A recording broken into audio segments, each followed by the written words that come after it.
開けるんだ開くのさその不思議な扉を登れるんだ登るのさ未来に触れるその心炸裂の富の節消えてゆく皆の命愛してる女性に裏切られ白涙が宇宙にさまよその行方さえも知らぬただただ自由に漂う登れるな登るのさ未来に触れるその心今私の遠い技熱く燃える遠い技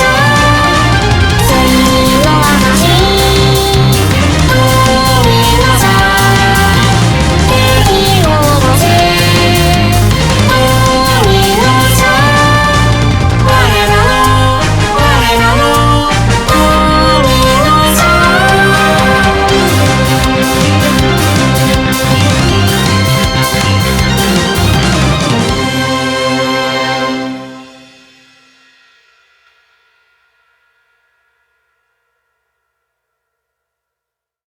Hello and welcome to Japanimation Station, an anime podcast, or is this Weekly Suit Gundam, a special bonus podcast brought to you by Sean Chapman.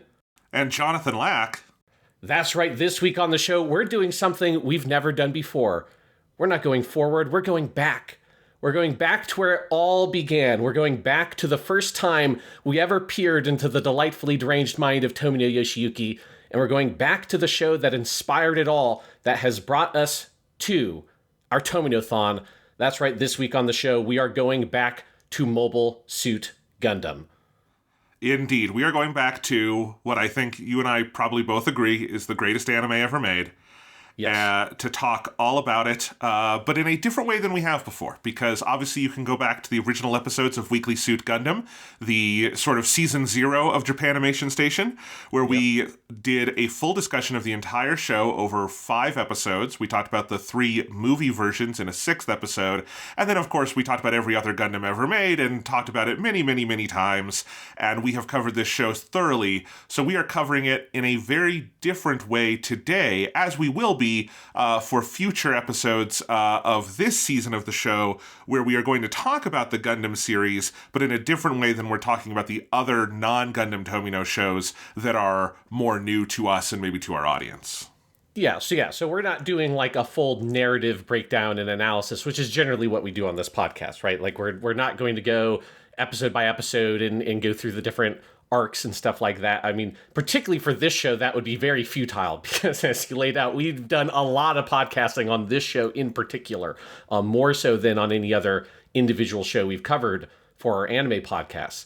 And so this episode is more about looking at both the history and then in terms of discussing Gundam, looking at in the context of Tomino's career. Right, we're discussing it in the framework of the Tomino-thon, not just as its own individual TV series, because we, of course, have talked about this as an individual TV series to death.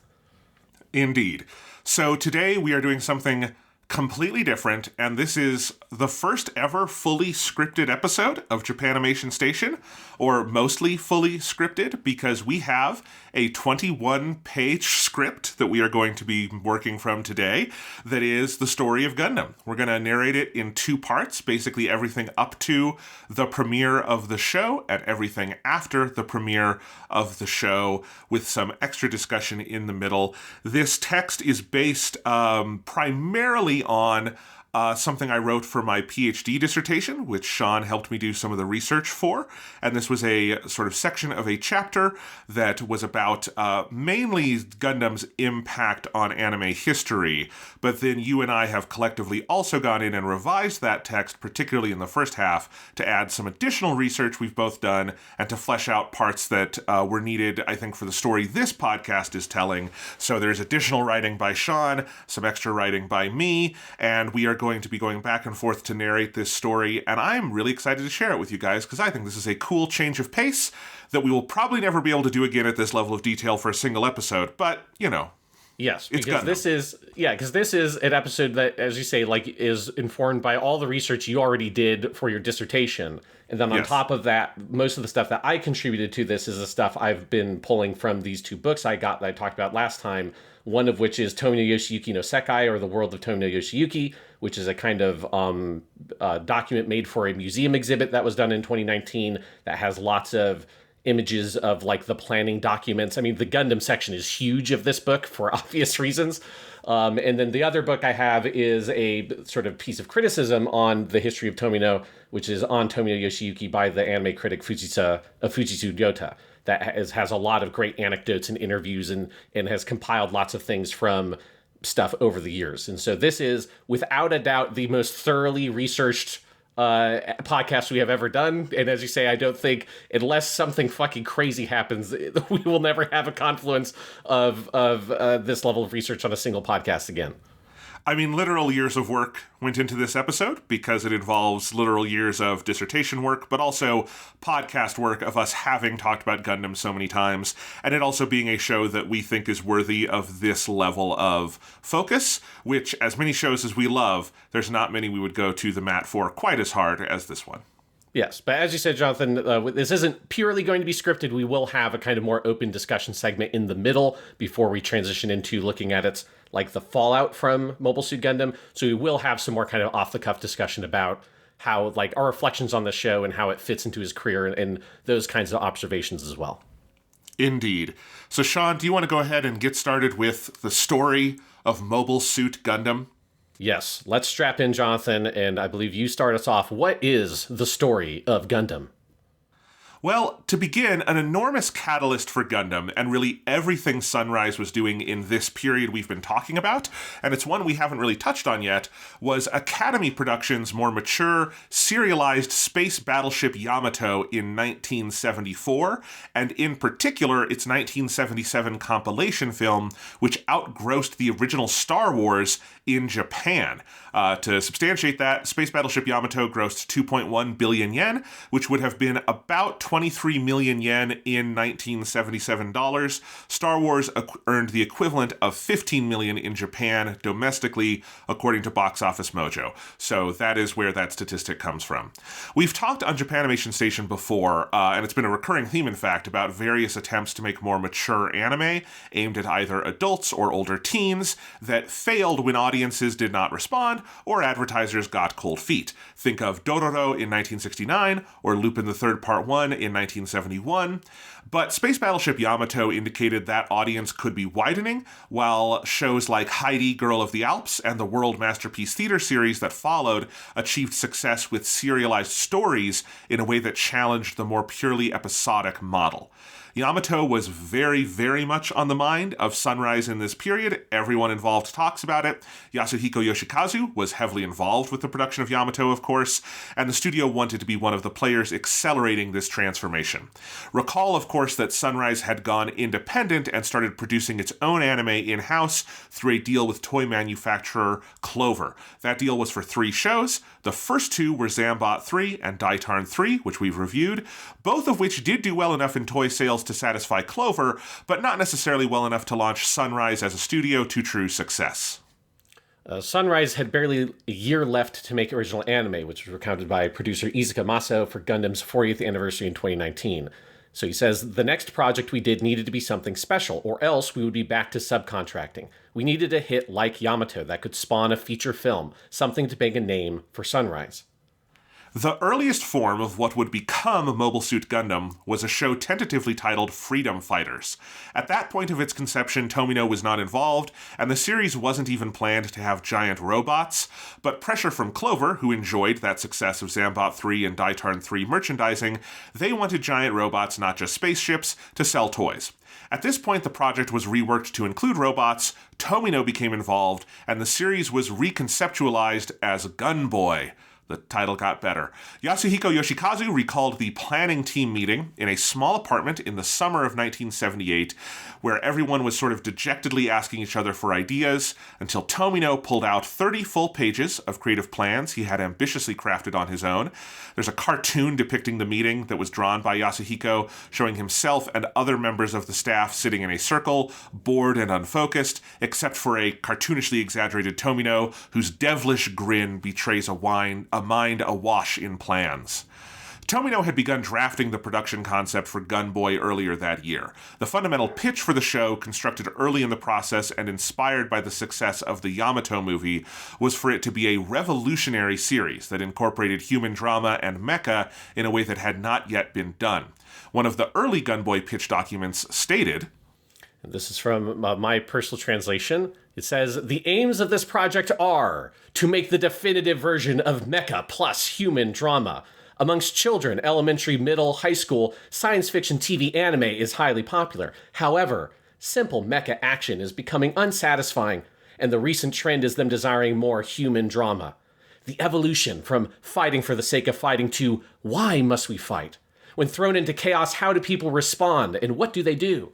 On top of this, organization and individuals, emotion and reason, friendship and love for the opposite sex, the various emotions and ways of life that people hold, to put it another way, human relationships, and moreover, the human way of life. This is what the audience is beginning to desire from TV anime. And one other element that cannot be overlooked is, of course, the appeal of mecha. The scientific sensibilities of children these days are truly rich. For them, there's no greater appeal than to have that knowledge they hold of science fiction like scientific knowledge and machinery to be given shape and action. So the aim of this project is to create a human drama built from various characters being thrown into a chaotic situation while fulfilling the audience's desire for mecha 120%. This pitch appealed to the staff at Sunrise, mostly made up of people who had worked on Zambot, Raideen, and Daitarn, and who had worked on plenty of other super robot shows over the years. The giant robot genre itself had been revolutionary in its heyday, Tomino said in 2019, but that time had passed. 2 years before Gundam began, there were signs of decline. It would be my third original giant robot series in a row. I felt bad for the sponsor, but I couldn't make the same thing again. Even staying in the giant robot genre, we could do more. The original planning documents, some of which Sean just translated for us, were something of a manifesto for what this more could be. It would feature a colorful 20-meter-tall robot war machine, as demanded by Clover to market toys, but it would in basically every other way deviate from the sponsor's expectations. It would be a show aimed at teens, with an elaborate ongoing story arc, its tale of young people unexpectedly thrust into the role of soldiers in a desperate civil war for control of the Earth sphere, which would take direct inspiration from literary sources like Jules Verne's 2 Years Vacation from 1888 and Robert A. Heinlein's Starship Troopers from 1959. Heroes and villains alike would be nuanced and complicated, and hard science, not fantastical superpowers, would drive the story and world building. Tomino wrote in those planning notes, "Overall theme, freedom and duty. Dramatic theme, adolescence from a boy's perspective. Visuals, series of intense battles. Core of the story is about teenagers, journey of survival. Ahead on that road, new world is waiting for them, even if no one can really believe it exists." That last sentence reads as much, if not more, like Tomino making a promise to himself and his colleagues as it does a pitch for a new television series. Perhaps the most fascinating part of these documents is the level of detail committed to the world building. Tomino constructed a dense file of design notes for Gunboy that envisioned a deeply involved world, one with far more detail in its history and scientific veracity than any anime that preceded it, pulling inspiration from both classic sci-fi films such as 2001: A Space Odyssey, but also World War II films, which inspired the style of action and tone of the military-based story. There are elaborate drawings of space colonies, inspired by concepts from astrophysicist Gerard Kitchen O'Neill, with approximated measurements. Tomino created drawings of orbits with the Lagrange points where the colonies would rest. He wrote out timelines spanning the decades leading to humanity leaving the Earth, developing colonies, and entering the war. He has the population of each side spelled out, their political affiliations, how life was led. He included a timeline of the war itself, including details alluded to in the final show, such as the 3-day Battle of Loom. While many of the character and plot details beyond the first episode are still developing, the overall world of Gundam is very much formed within the Gunboy documents in the first half of 1978. These documents are far denser with such details than the equivalents for Zambot 3 and Daitarn 3, and shows Tomino's desire to build something new that is more authentic to him than his previous shows, over which he had far less input in this early pre-production phase. While the world building was highly detailed, the progression of the plot and the characters was more impressionistic. Characters are given names, most of which will be changed in the final show, and they are given vague backstories, concepts, and often a line or two of dialogue that Tomino liked and wanted to use in the show. These narrative details are primordial and would change dramatically by Gundam's actual development. For one clear instance of this, the various elements that would become Shara's novel, one of the most important characters in the whole franchise, were barely alluded to at this stage of development. Another fascinating detail from these early production notes is the overall shape of the show envisioned by Tomino. Tomino originally designed the show to be built out of 7 chunks of 6 episodes each to form the main story, with 6 extra episodes, or Bangaihen as he calls them, and 4 repeats. This would add up to the total 52 episodes that the show was originally scheduled for. The 7 blocks of 6 episodes would each have an antagonist, and they were titled as such: Ground, or Daichi, for Part 1, which would feature Char the Red Comet; Frontlines, or Zensen, for Part 2, which would feature Asteroid Lala and Kukuru's Doan; Demon for Part 3, or Kijin, which would feature Ramba Ral; Wandering, or Sasurai, for Part 4, which would feature Lonely Flanagan, which is my favorite name that never made it, because Dr. Flanagan has no first name in the series. At that point, it is also noted that there would be a power-up, right, your conventional halfway show power-up for the mecha. The next part, Part 5, would be Clash, or Gekitotsu, which would feature, quote, a single white knight. The 6th part would be Birth, or Tanjo, which would feature the resurrected Char, so Char was always planned to come back at some point. And then the final part, Part 7, was titled Abyss, or Shinen, which would feature Shalia Bull, and Gaura, who was the primordial version of Giran Zabi. Yasuhiko Yoshikazu later recalled real awe of Tomino's creativity and leadership in this period. Quote, "Looking back, that was Tomino in his absolute prime. It was like he had a divine mission." And as we've discussed before, part of that divine mission led to a just complete reinvention of the mecha genre, where Zambot 3 and Daitarn 3 were essentially super robot shows, albeit with some characteristic Tomino flourishes, and in the case of Zambot, just horrific violence. The specific inspirations and intentions Tomino and company took into Gundam created what we now call the real robot subgenre, which has largely been the blueprint for mecha anime ever since. Some series like Macross or Neon Genesis Evangelion have definitely taken some pieces of super robot style into their work, but like virtually all mecha anime is touched by Gundam in some way or shape moving forward. As we've explained before, Evangelion was not a deconstruction of the mecha genre, it was a reflection of Gundam, which was the first major deconstruction of the tropes of super robots. A character like Amuro, who is more introverted, moody, and filled with doubt, is clearly a reaction to the protagonists of those earlier super robot shows. Sean noted in our Zambot 3 episode how much the main character there, Kappei, how much his extreme assholery felt almost satirical at times, and I really do think you can draw a line from Kappei to Amuro in so much as Tomino clearly had an interest in dissecting the character type of the boy in the robot. In the case of Kappei, that was to dial him up to 11 and make him as abrasive as possible, so excited to be in the robot that he discounts everyone else around him to infuriating and or comical effect. In the case of Amuro, it was to make him as realistic as possible, imagining both the kind of young person who would be able to skillfully pilot the giant robot, but also what that would do to the young person's psyche and relationships.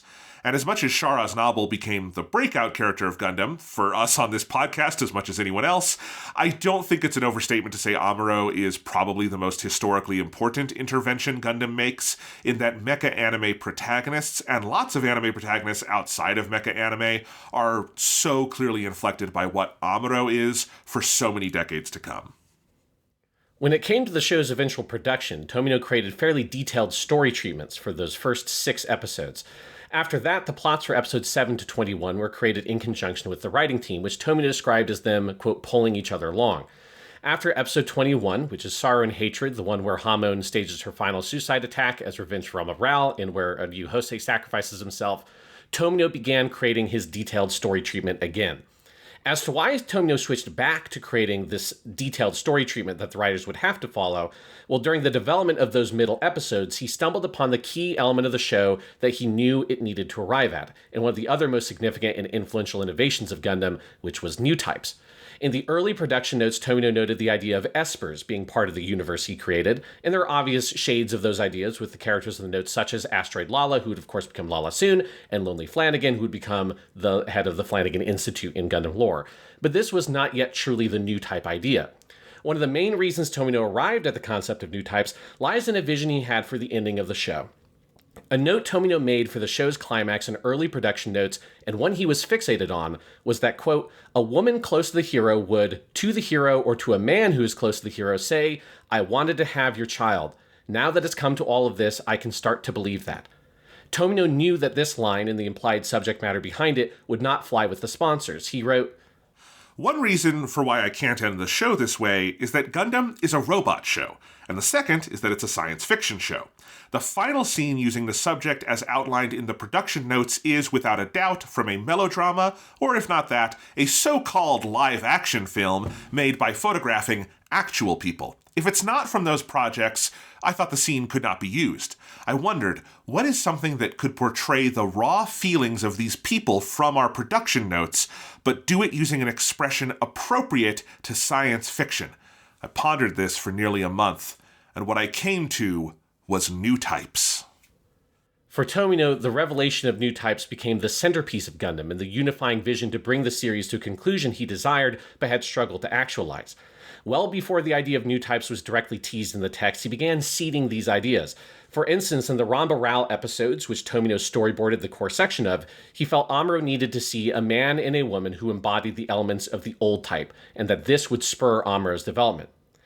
While the notion of new types became a clarifying lens for Tomino, it absolutely flummoxed everyone else on the team, including the writers and Yasuko Yoshikazu, all of whom had no idea what Tomino was talking about. While this isn't specified in the sources, I imagine the fact the narrative team was perplexed by the sudden idea of new types was a primary reason Tomino felt he needed to go back to making those story treatments rather than letting the writing team help define the overall direction of the show. So the staff behind Mobile Suit Gundam is basically the exact group of people you'd expect if you've been following this season of Japanimation Station so far. Tomino, of course, directed the series, and he received the original story credit alongside Yatate Hajime, the pseudonym first devised for Daitarn 3 that credits the rest of Sunrise as a studio, and go back to our Daitarn episode if you missed that explanation from Sean on where the origins of that came from. To this day, of course, all Gundam works have this exact credit on them for Tomino and the mythical Mr. Yatate. The writing staff and storyboard artists / episode directors were all made up of people who had worked with Tomino on Zambot 3 and Daitarn 3, most of whom have had illustrious careers in their own rights. The chief writer was Hoshiyama Hiroyuki, who we've talked about before, as he was the main writer for the Dirty Pair series, and he led a team with Matsukaze Kenichi, Araki Yoshihisa, and Yamamoto Yu. The main storyboard artists / episode directors other than Tomino were Sadamitsu Shinya and Fujiwara Ryoji. Sadamitsu in particular, who was a member of a small but highly skilled subcontractor called Studio Z, was involved in many of the best episodes of Zambot, Daitarn, and Gundam. However, Gundam is the show where Tomino began truly coming to his own as a series director, and his desire he had always had for intense control over the overall production, a thing we discussed with Triton of the Sea, was something he was now able to actually fulfill. One simple place you can see Tomino's perfectionism over the direction of the show is that this is the first time where he himself writes the lyrics to the opening and ending themes, and also the insert songs, such as Here Comes Char, under the pseudonym Iogi-rin. This is something he will do for all subsequent shows. His total control of the show is more evident when looking at the storyboards. Tomino is credited for storyboards on a whopping 25 of 43 episodes, which is 58% of the episode count for the show, which is a massive increase over the 9 of 23 for Zambot or the 14 of 44 for Daitarn. Both of those are 39% and 31% respectively.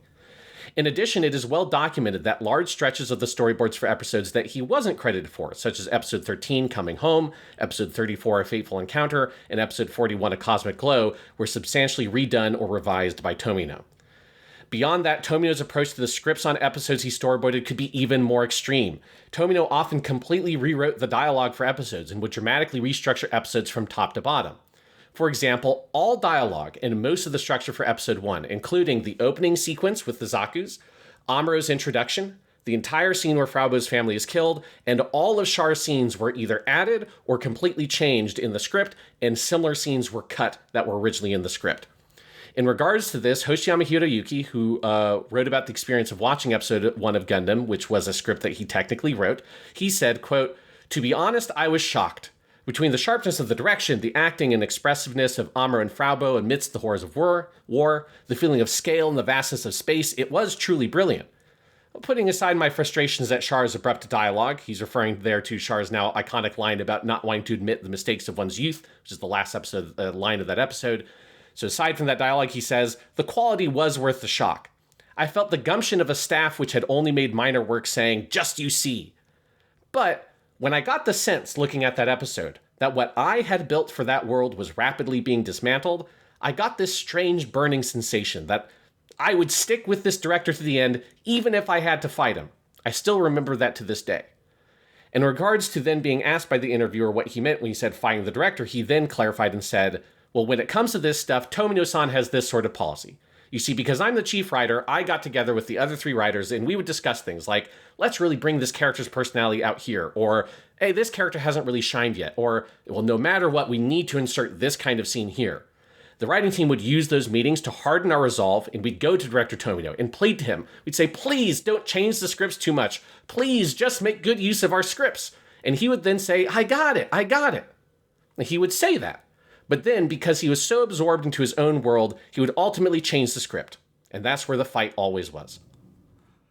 So our character designer and animation director was, of course, Mr. Yasuhiko Yoshikazu, who had previously worked with the team on designs for Zambot 3, though he had been unable to serve as animation director. While Daitarn 3 employed episodic animation directors, there wasn't yet a chief animation director role for the entire series, making Gundam the first Sunrise production to have someone in this capacity, though only for about half the series. Yasuhiko's day-to-day presence as animation director was profoundly felt on this production, since Sunrise was still a fairly small operation.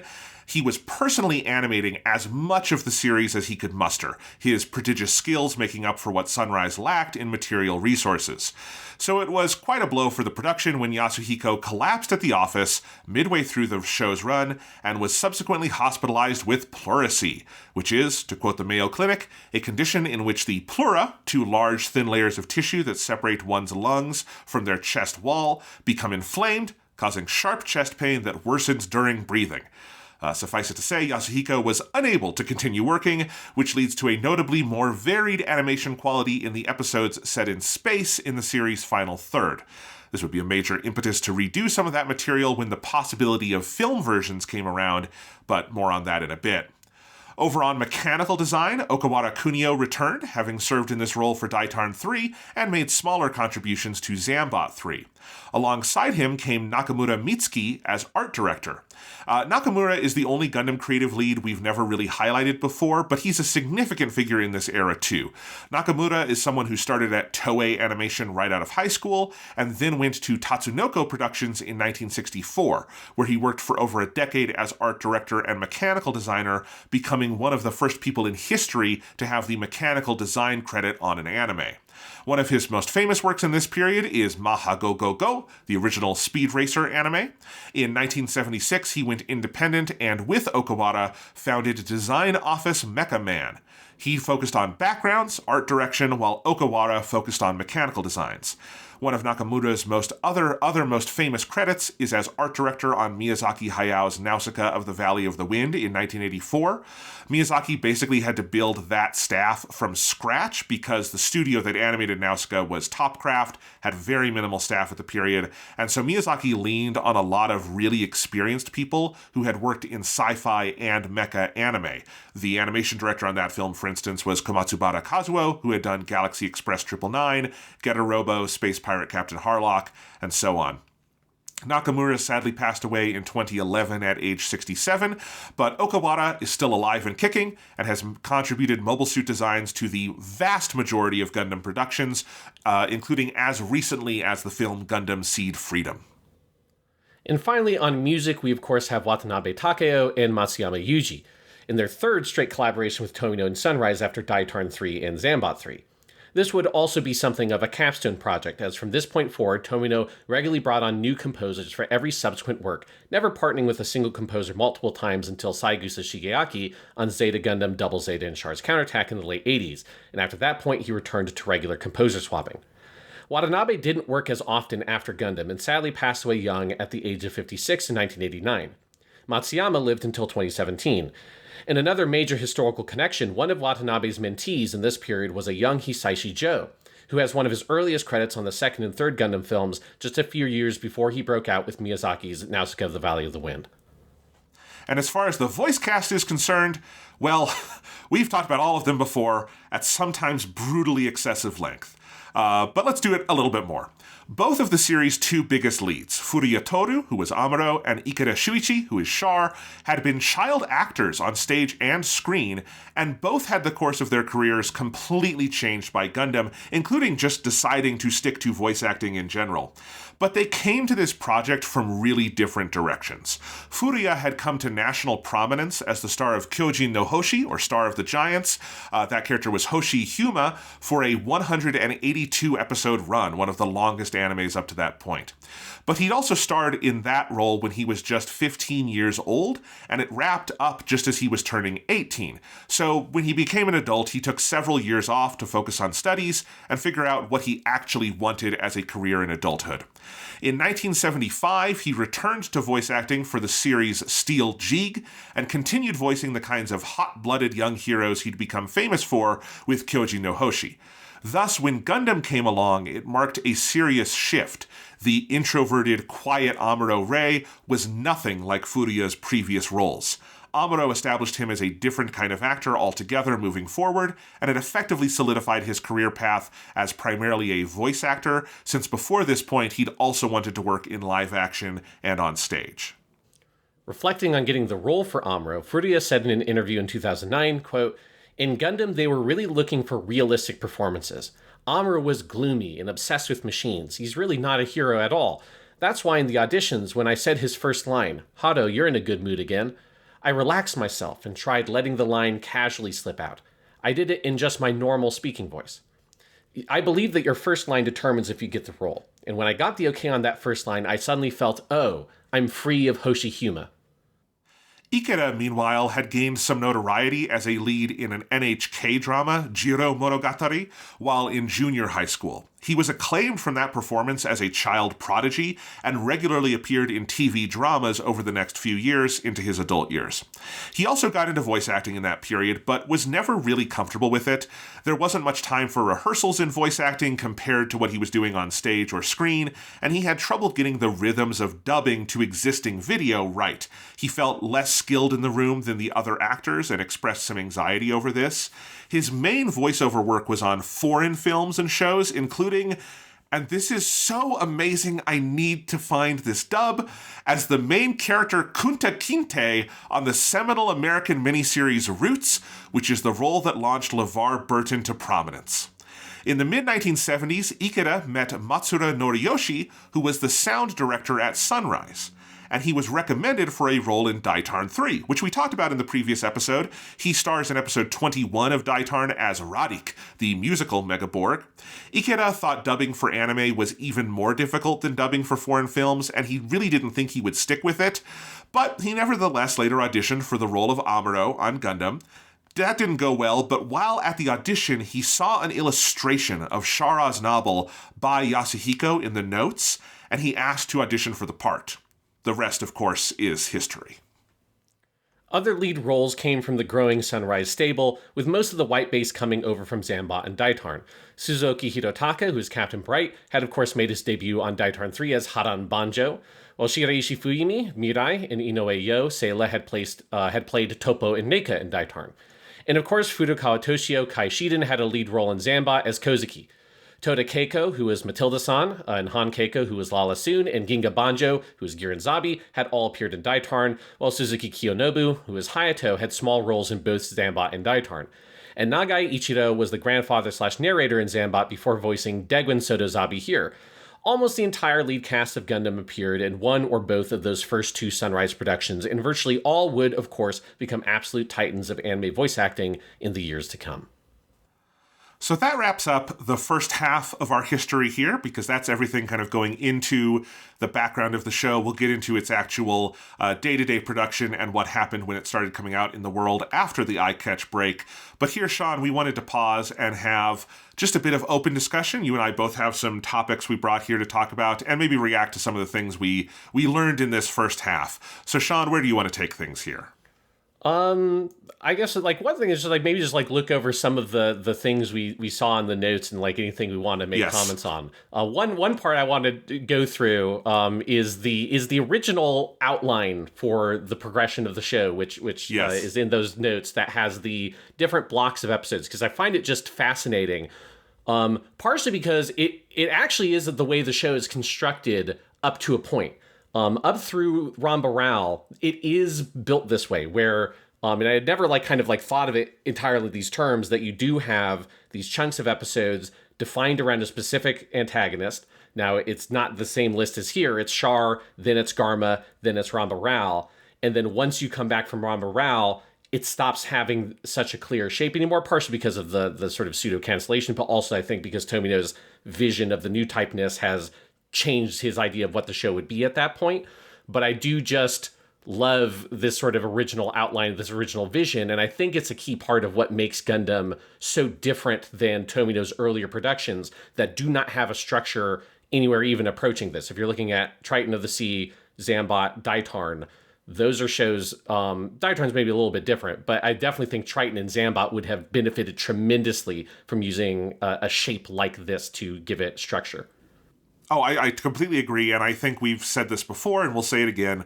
The, secret sauce of Gundam, the thing that, unlocks it as the best TV anime is its understanding of structure. And that is the structure of individual episodes, and of story arcs, and of the macro of the show itself. And this is exactly what you're talking about here, Sean. And I think particularly the first half of the show being devoted to, here's Char, we're in space, now we're on Earth, it's Garma. Garma dies, now it is the Ramba Ral stuff, because that when Garma dies is also when Char exits the show for a period. Yeah. Once Ramba Ral dies, you get into all of the Odessa Day stuff. And once Odessa Day finishes, then you're into a slightly more open structure, but you still have, you always have goals that the characters are working towards, right? Because then you have, after Odessa Day, the White Base is heading for Jaburo, and then after Jaburo, they're back into space, and then they're heading for the battle with Dozelzabi, and then from there you're into kind of the final rush with all of the new type stuff and Lala and everything that happens after that. So the show is very, very smart in this structuring. You see versions of this structure even in the novels that Tomino wrote, which are almost completely different to the story of Gundam, although they use a bunch of the characters here. Dr. Flanagan is never an on-screen character in Gundam the show. He is in the book. That's a huge part of the story of the second novel. And so this kind of structuring was clearly really key to the entire conception of the series. Yeah, and it's just that sense of pacing that it lends the show is so potent. And I do just love that, it is almost exactly 6 episode intervals up through Ramba Ral where you get these clear handoffs from one bad guy to the next. But it is also just fun to imagine the alternate reality where you had Asteroid Lala popping up in episode 7 of Gundam, alongside Kukur's Doan, which I do always love that the episode that Tomino, denounced to the point that it's not available in most places where you can see Gundam, is about a character that obviously is totally does not resemble anything of what at this point he was, but the name Kukur's Doan is one of the earliest names that Tomino wrote, and it stuck through all the way to the show, and then is a thing that he tried to erase after the fact. Yes, it's very funny. But no, and I mean, this even creates a structuring device in the films where the first movie gets to be with Char kind of all the way through, because that goes to the end of the Garma stuff. The second film gets to kind of center the Odessa Day stuff and Ramba Ral, and the third film gets to go off into space. But yeah, it's fascinating. And the Lala thing, Sean, that is how the novels are structured. Lala comes in the first book and dies at the end of the first of 3 books, which is obviously completely different than how the show works. Yes. Is she named Asteroid Lala in the books? No, she is Lala Soon. He mostly used the names from the show. I think the biggest proper noun difference in the book versus the show is that the white base and the Pegasus, those two classifications are reversed. So the ship is called the Pegasus, and it is a white base class ship. And in the show, it is a Pegasus class white base. Yes, and that the way it's in the books is how it is in the design notes as well. He refers to it as the Pegasus in the design notes. Kukuru's Doan also not in the book because they actually never go to Earth in the book. So that is a shame. I mean, really, Kukuru's Doan in the planning notes, but this is like maybe one thing also to talk about is he vaguely resembles more Ramba Rao. Like if you look at the planning documents, the character stuff is very sketchy. But I think one thing that's really interesting is a lot of the characters have just like one or two lines of dialogue, or he has just like random lines of dialogue that he knows he really likes. One that I want to dig into deeper, which is the whole idea for the ending of the show that obviously is tied into what ultimately is Lala's character. But Kukuru's Doan, I don't remember, I didn't write it down what the line was, but it's I don't think it is literally a Ramba Rao line in the show, but it's super close to something Ramba Rao says in his first fight with Amuro, the whole like scene where he has like Zakutoa Jigandayo, Zakutoa like this is no Zaku boy. And I do think it's interesting that was Tomino's approach, that so much of the pre-production was really heavily focused on just building out the world and the setting to a truly excruciating level of detail and a shocking level of detail. Like I had no idea it's like when you go through and I flip through the book and I'm like seeing like, oh my God, you can tell he like broke out a fucking compass and was doing, creating the orbits for the Lagrange point and the moon and all this shit. And it's like, there's so much attention to detail there. And for the characters, it's more like, here's this like line I want someone to say, and here's an absolutely fucking insane name I have created. I'm just going to put those together. And I want Kukuru's Doan to say this weird thing to this boy, and that kind of stuff. And that's sort of what the planning process was for Gundam. Totally, and I've always said this about the novelization of Gundam that Tomino wrote in this period, the 3 novels, which we now thankfully have in English from Frederick L. Schote, and you can go read those. Those books are as much a lore Bible as they are a narrative. Like that's where he put, because a lot of what you're talking about there, Sean, is kind of in the TV show Gundam, but some of it just never comes up in the actual 43 episode run. Some of it gets put into the movies later. A lot of it winds up in the books, like his diagrams of Lagrange points is in the books. All of that kind of, I mean, I think someone else did Yasuhiko did those illustrations, but like the ideas is all in there. There are just long explanations of these things, whereas the show in Tomino's usual style for shows eschews a lot of like formal exposition. The book kind of goes in the other direction to the degree that those books are still kind of a series Bible for Gundam. Like G-Quacks this last year is still drawing on things from those novels from this initial period of world building. That's how detailed it was. Yeah, and I think it just sort of, to me, it's something that's kind of clarifying for Gundam, and I think one of the reasons why Gundam is what it is especially watching through the first episode. I know that we both kind of like looked at rewatched selections of the show. We obviously did not rewatch the entire Mobile Suit Gundam in preparation for this podcast, partially because it's not necessary. This is a show that if you asked me to do a 3-hour podcast on, you could just grab me off the fucking street and I could just do it off the cuff. It's like we've done enough Gundam stuff. I'm imagining someone just shaking you awake in the middle of the night and going, talk about Gundam, and you just sit up and go, all right, I'm ready.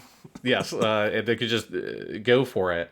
But rewatching episode 1, especially after reading the section on it in this book, which the entire chapter 3 of this book on Tomino Yoshiyuki is just a breakdown of episode 1, going through like various elements of it, including like a big section comparing the script to the storyboards, and then doing like an analysis of like the overall kind of way that the framing is done and the way that there's like this like an interesting breakdown of the when things are moving to the left of the frame versus when things are moving to the right and how that's informing the drama. It's like a really detailed, super fascinating breakdown of just that first episode. But when you look at that first episode, and especially when you look at the ways in which Tomino totally transformed the script, it's things like putting in the Zaku scene at the beginning, which was not in the original script. The original script started with a piece of exposition from Char on the Musai that set up what the Operation V was and all that kind of stuff. Instead, and that was before they had the narration. So instead, they created the narration, and then Tomino starts with the scene he basically invented, which is starting in space with the Zaku's, slowly drifting towards the space colony. And I think it just shows you the kind of confidence I think Tomino had at this point and his willingness to go full into his own aesthetic, that you have this show start effectively after that narration with a very long silent sequence other than the sound of like the exhaust from the Zaku's, just having them drift through space towards the space colony.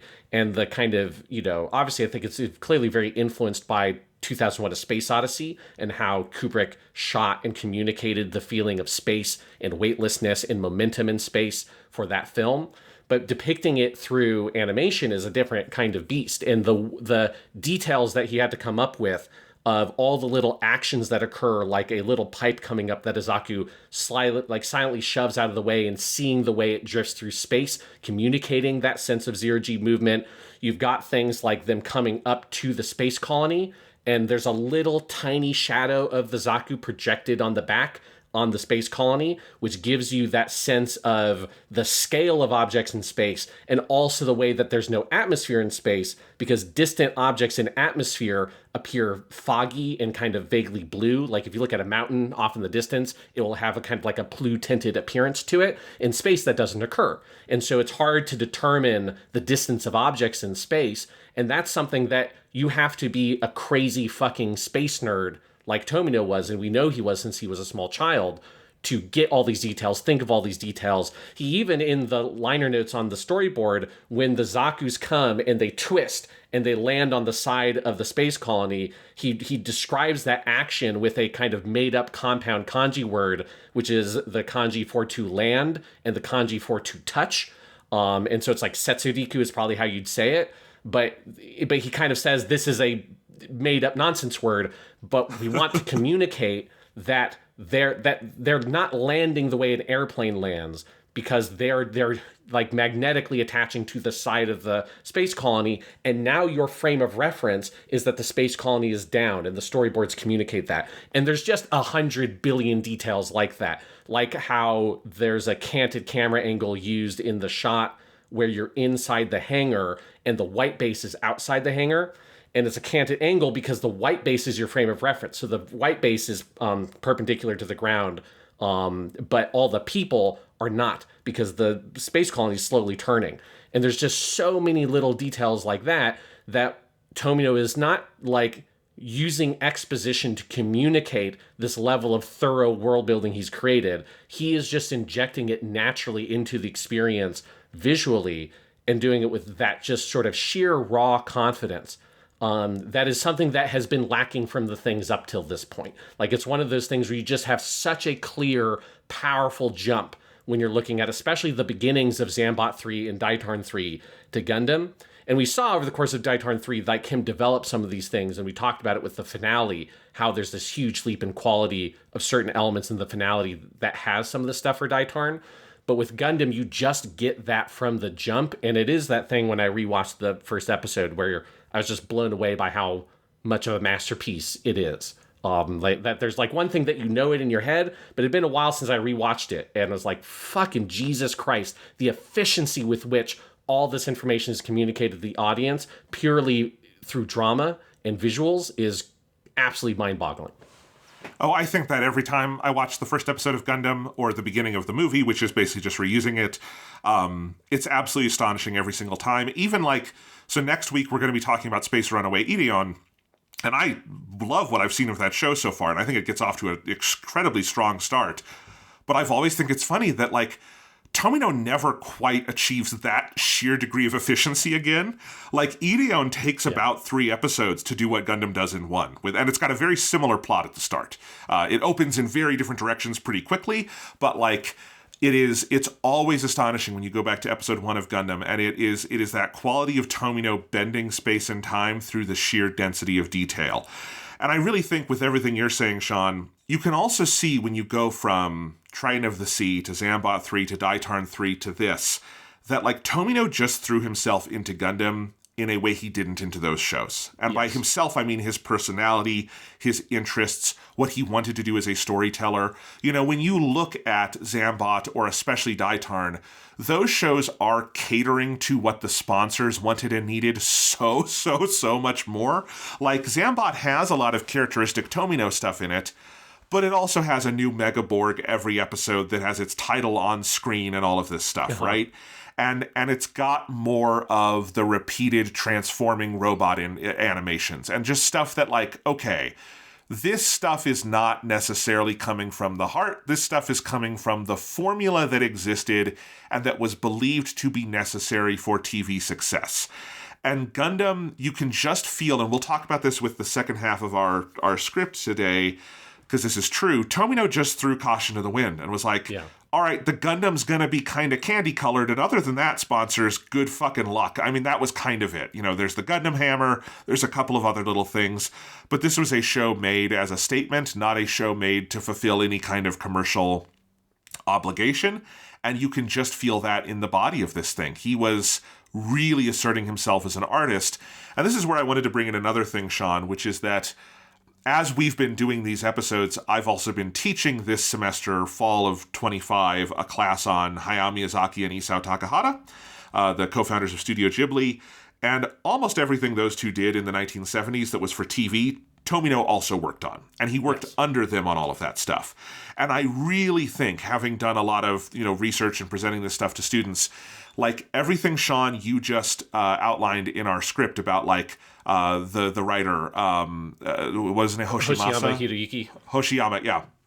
Like everything Hoshiyama says about his work being changed, that stuff Tomino said about working with Takahata and then Miyazaki on Future Boy Conan.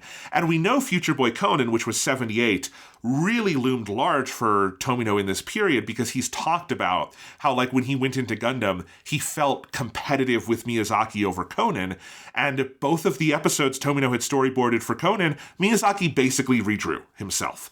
And this was never because, like, Miyazaki or Takahata like disrespected Tomino's talent. It's because they had this really clear unifying vision and they were going for something that was very unified episode to episode, which is something I don't think you can quite say about Tomino's shows up to this point, right? Yeah. They didn't exert that kind of control. And so Tomino had seen that, and like Takahata's Heidi, Girl of the Alps, is one of the shows credited with first doing this kind of thing in anime, of having a really clear unified aesthetic and mise-en-scène and directorial and storyboarding approach episode to episode, week in and week out, and it almost fucking killed the people who made it because of that, and it frustrated a lot of the outside storyboarders.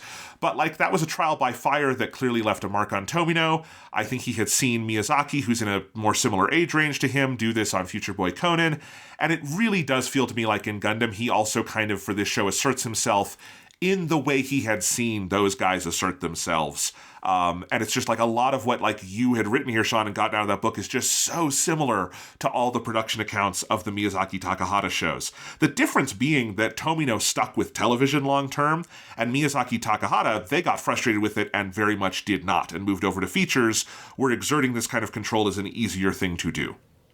Yeah, and I do think it is, like, interesting, because I think you can see, and we talked about it with Triton of the Sea, that with Triton, there are a bunch of anecdotes from that production of where it's, like, clear that Tomino wants to have that level of control. You know, he's obviously, like, Tomino has been, like, this very strong-headed person his whole life, you know, very kind of stubborn person who's, like, trying to get his vision and his ideas through and expressed. But I think there's just an awkwardness that he had with working with that team in the leadership position. And so you have all those details of stuff like him being so paranoid about like the episodes and people changing things on the episodes or not doing things to the quality he wanted, that he never left the animation studio, and thus he never attended anything other than the first recording session, you know, which is obviously like sort of missing the forest for the trees in terms of your direction. That like, well, if you're not participating in, you know, maybe the director doesn't have to be in every single recording session for every episode of the TV show, but you probably should be in more than one and have a relationship with the actors and that kind of stuff. And I do think you see that with Triton of the Sea, that he just didn't really know how to do it. And he was sticking with the parts of the production he was really powerfully familiar with, which was storyboarding fucking episodes. That's the thing he was good at. That's the thing he was better at than like almost anybody else in the fucking industry. And he could do it. He did storyboard lots of episodes of Triton. And I'm sure that there were episodes that he also redid the dialogue for, in episodes that he obviously would have revised the storyboards. But I never saw any account like the stuff from Gundam where it feels like he did like go to that next level of being like, no, I'm going to be thoroughly, deeply involved and in control of every part, whether it's the script. And I do love that he like just basically rewrote the dialogue, and you can tell. It's something I always like kind of wondered about and sort of assumed that he must write most of the dialogue for his shows, even though he's not often credited as the scriptwriter. But it's like you watch his shows, you're like, well, it has to be him. Because It's like the dialogue in all of his shows is written in the same style, and it's so distinctive. Like, you can watch an episode of fucking Reconquista in G, and you can watch, especially like by the time you're in the 80s, like something like Zeta Gundam, when his writing and dialogue style has really gotten refined by the mid 80s, and you get to Zeta, it's like you can tell this is the same voice. Whoever the fuck is technically in the script credit, they're not writing the like words being said by the actors most of the time. Well, you know what nice this to get reminds? an account that described it directly. Well, you know what this reminds me of, Sean? That's David Milch over in the U.S., Yes. the writer most famously of Deadwood, but he did lots of other stuff. And this is always what we know about David Milch, is that he's, as a showrunner, is pretty humble in taking writing credits. Like, he gives his writing staff, he does not take co-writing credits, he doesn't, like, overwrite their credits. Whoever like was assigned to write the episode, he lets them have the credit, which is very nice of him. But we know he rewrote all the dialogue for every episode of everything he's ever produced. Up to, there's like an episode of NYPD Blue where we know he came on set and literally just free-form dictated a big speech for Dennis Franz to give, and that kind of thing. And like, we have that very well established in English, but obviously sometimes for a show like this, you have to go to these Japanese sources like you're talking about, Sean, to get the full confirmation. But like, now that we know it, it's just, as you say, it is so obvious. Like, I think it's very funny that the writer complained about the Char line, because if you had to describe what Tomino's writing style is, you can't do much better than just go to that Char line at the end of episode 1 of, sometimes, what is it? It's of mistakes for someone's, you can't blame someone for the mistakes of their youth. Yeah, one never wants to recognize the mistakes of one's own youth. It's hard to translate. That's because it's mitometakunai mono da na. Jibun jishi no wakasa yue no ayamachi yo na. Yes. When you say it in Japanese, you can hear Tomino much clearer. That's a notoriously hard line to translate. Every subtitle track does it differently, and sometimes very poorly, and I think it's funny. But yeah, it's so clear, and I think, Sean, this leads into something I know you wanted to talk about here, which is some of Fujitsu Ryota's points on Tomino, which I find, having read your notes here, very persuasive. Yeah, so this was something that, like, I was trying to, for a long time, I was looking at the notes document, I was like, I want to fit this in somewhere, but I don't know where the fuck to put it, because this is basically, I'm just giving, like, a basic breakdown of the first chapter of this book, where it's, like, kind of like the prologue, technically, of the book, where he's laying out, like, one of his reasons for writing the book, specifically about Tomino, is he has this overall argument that Tomino and Gundam specifically is a thing that created a paradigm shift in anime or Japanese animation that led it to being seen as a director-led work, or like literally the thing he's saying is to translate it directly in a very literal way, is that it is a work where the director is considered the author. And he's using that specific term for various like critical framing he has in the book. And I'm avoiding using the word auteur anywhere because that's such a loaded term. I don't want to just throw that in when I don't have a level of Japanese to know like if that would be what's intended, but it's something adjacent to that, right? Director led. He's basically saying like he helps anime be considered in the same way that live action film is considered something that is led by a director, and basically anyone who watches movies understands that. And so here's this basic... Sean, can I just break in for a second and say this is new to anime in this period in animation, because if you look at animation globally up to this point, like, if you go back to all of the classic Disney movies, they typically have several directors, And the way Disney broke up animation was to have unit directors on different parts of the movie. And then it was very, very team-led. You never had the thing you get in anime of one person storyboarding the whole thing. You honestly, like Disney, I don't believe had script credits until Beauty and the Beast in 1991, because the movies were not considered written. They were considered storyboarded by a team in a room together.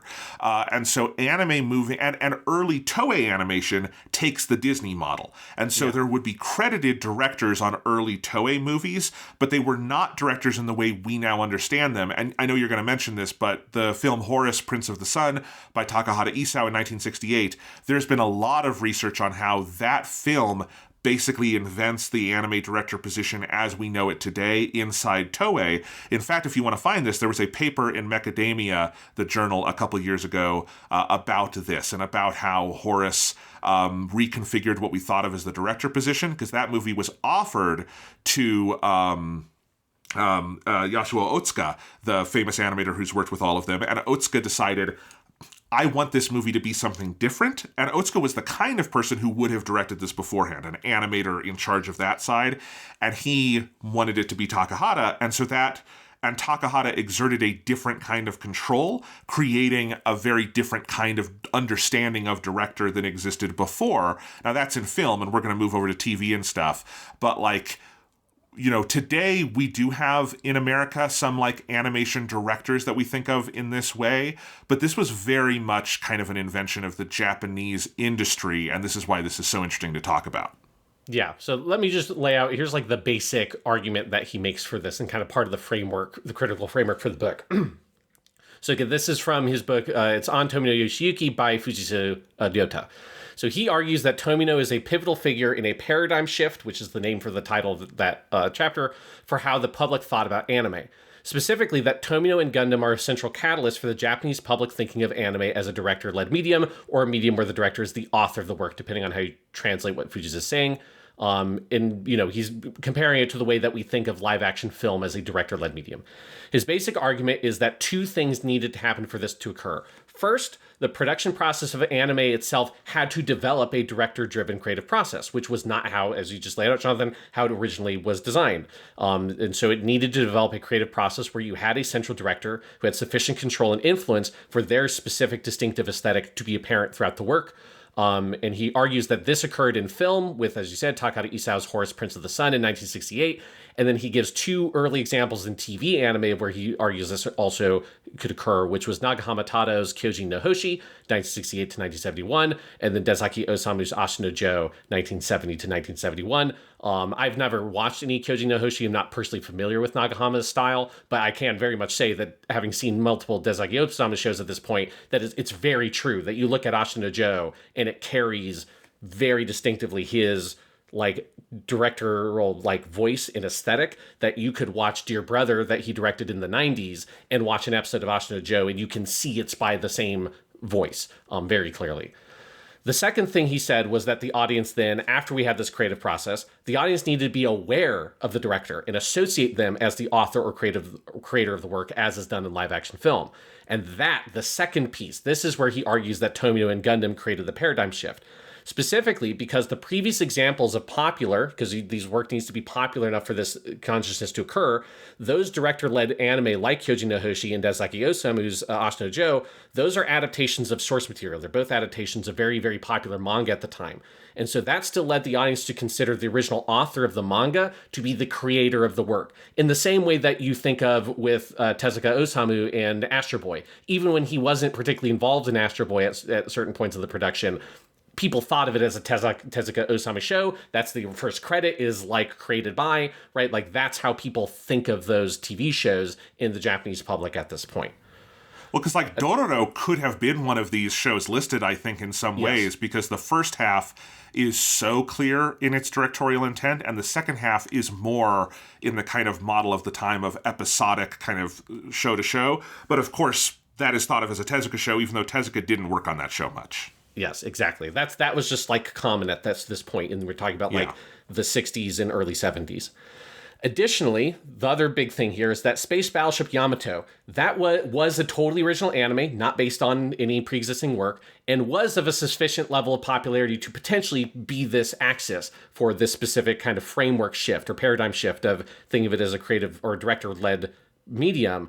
But critically, this was very helpful reading the book, because I've always had this question about Space Battleship Yamato, because there's a whole subchapter that's just titled "Who's the author or creator of Space Battleship Yamato?" And it's a thing that, as somebody who's never watched it, I've always wondered this. And so he says that critically, Space Battleship Yamato lacks this voice. It does not have a central creative figure that is this role. Instead, Space Battleship Yamato has a sort of triumvirate.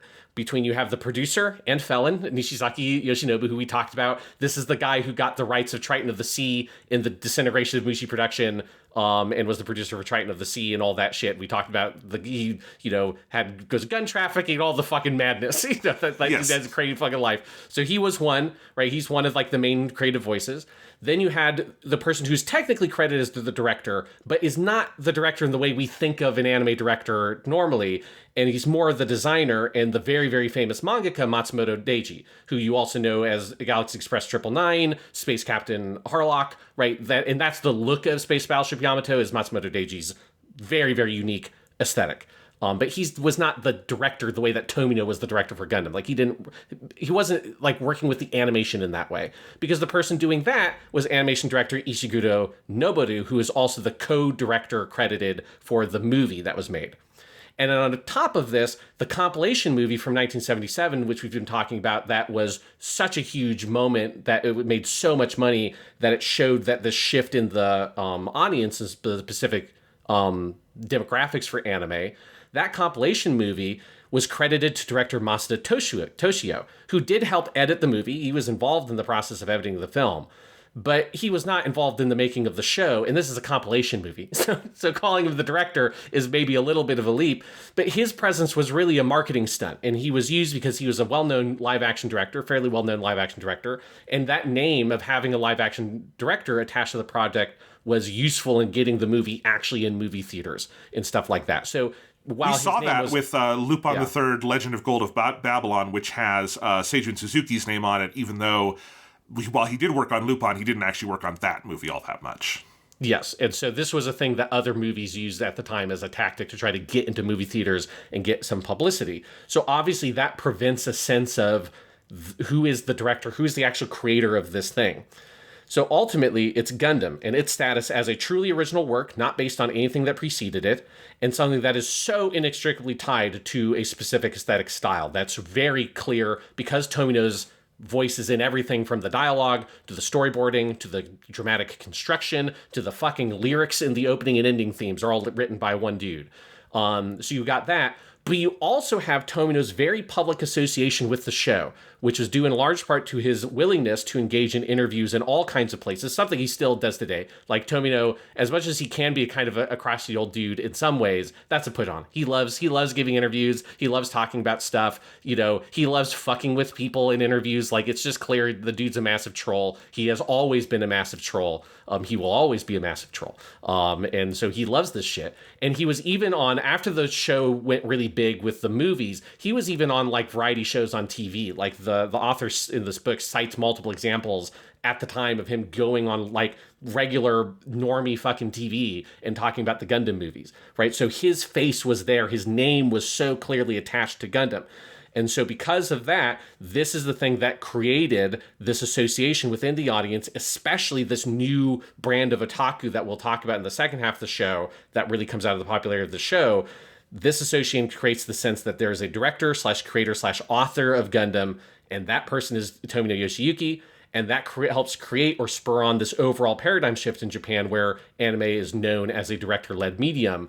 And I thought that it was like I think this whole argument is a very compelling way of looking at it, and a really great lens of thinking about what is probably Gundam's most enduring impact in the medium is this. Now, probably something else would have come along and done this eventually. Like, obviously things were trending this direction, but there is something about the clarity of the authorial voice in Gundam, and the sheer originality of the project at a time when something like Star Wars is like the biggest thing in the world, or, obviously Space Battleship Yamato. There's a real hunger for this kind of original, hard, like compelling science fiction with very lived in feeling universes, right? Like that's like such a kind of pressure point in the late 70s in popular culture, that it's just like the perfect storm to create this whole paradigm shift in how people consider the entire medium of animation in the country of Japan. Totally, and I'm very sold on this argument. I think Fujitsu Ryota is the smartest person alive today about this kind of contextualization of anime history. We've talked about him before. We'll talk about him again. But like, I think this is right, and I think you can see, like, you can test it against other shows, because like I can imagine, for instance, Future Boy Conan and Miyazaki could have been this thing if that show had been popular when it first aired, and if it had been aimed at a slightly older audience, for instance, right? That would have like prompted that kind of otaku, like Legionnaires and that sort of thing, right? And if Miyazaki had been the kind of public presence Tomino was willing to be, which Miyazaki has never once in his life wanted to be, right? Like Miyazaki will give interviews in like magazines and journals, but not on he does not go on TV and do that, right? And there's several shows in that period that probably could have done that. And obviously when Miyazaki got big with his original movies, starting with Nausicaa, he gets recognized in that auteur role. But like, yeah, I think it makes sense that this is the one that puts all those pieces together. And I like that Fujitsu is so clear about being like, no one show can do this thing. No one work can achieve this thing. Like in the same way that like Citizen Kane did not invent all of the things that Orson Welles is credited for in that movie. It put them all in one place in the right like context to make that big. Although in 1941 it was like in the 50s when it became known. So like it makes sense to me, and that obviously the industry itself had to change, then the right kinds of shows had to be coming out, and then the public perception, and I think that just is very fascinating. Yeah. I also think it was a clarifying thing for me, where I don't think I had ever thought about it in these terms of what is like one of the primary things that distinguishes anime from Western animation. And I think it's this. Like, you do have, obviously, there are very specific examples where you can have a director who is kind of clearly associated with their style amongst fans. For me, the clearest one is Genndy Tartakovsky. With like Samurai Jack, Dexter's Lab, Primal in more recent years, because partially in Star Wars, the Clone Wars and that, partially because Cartoon Network marketed those shows. They marketed Clone Wars and they marketed Samurai Jack when I was a kid watching this on Cartoon Network.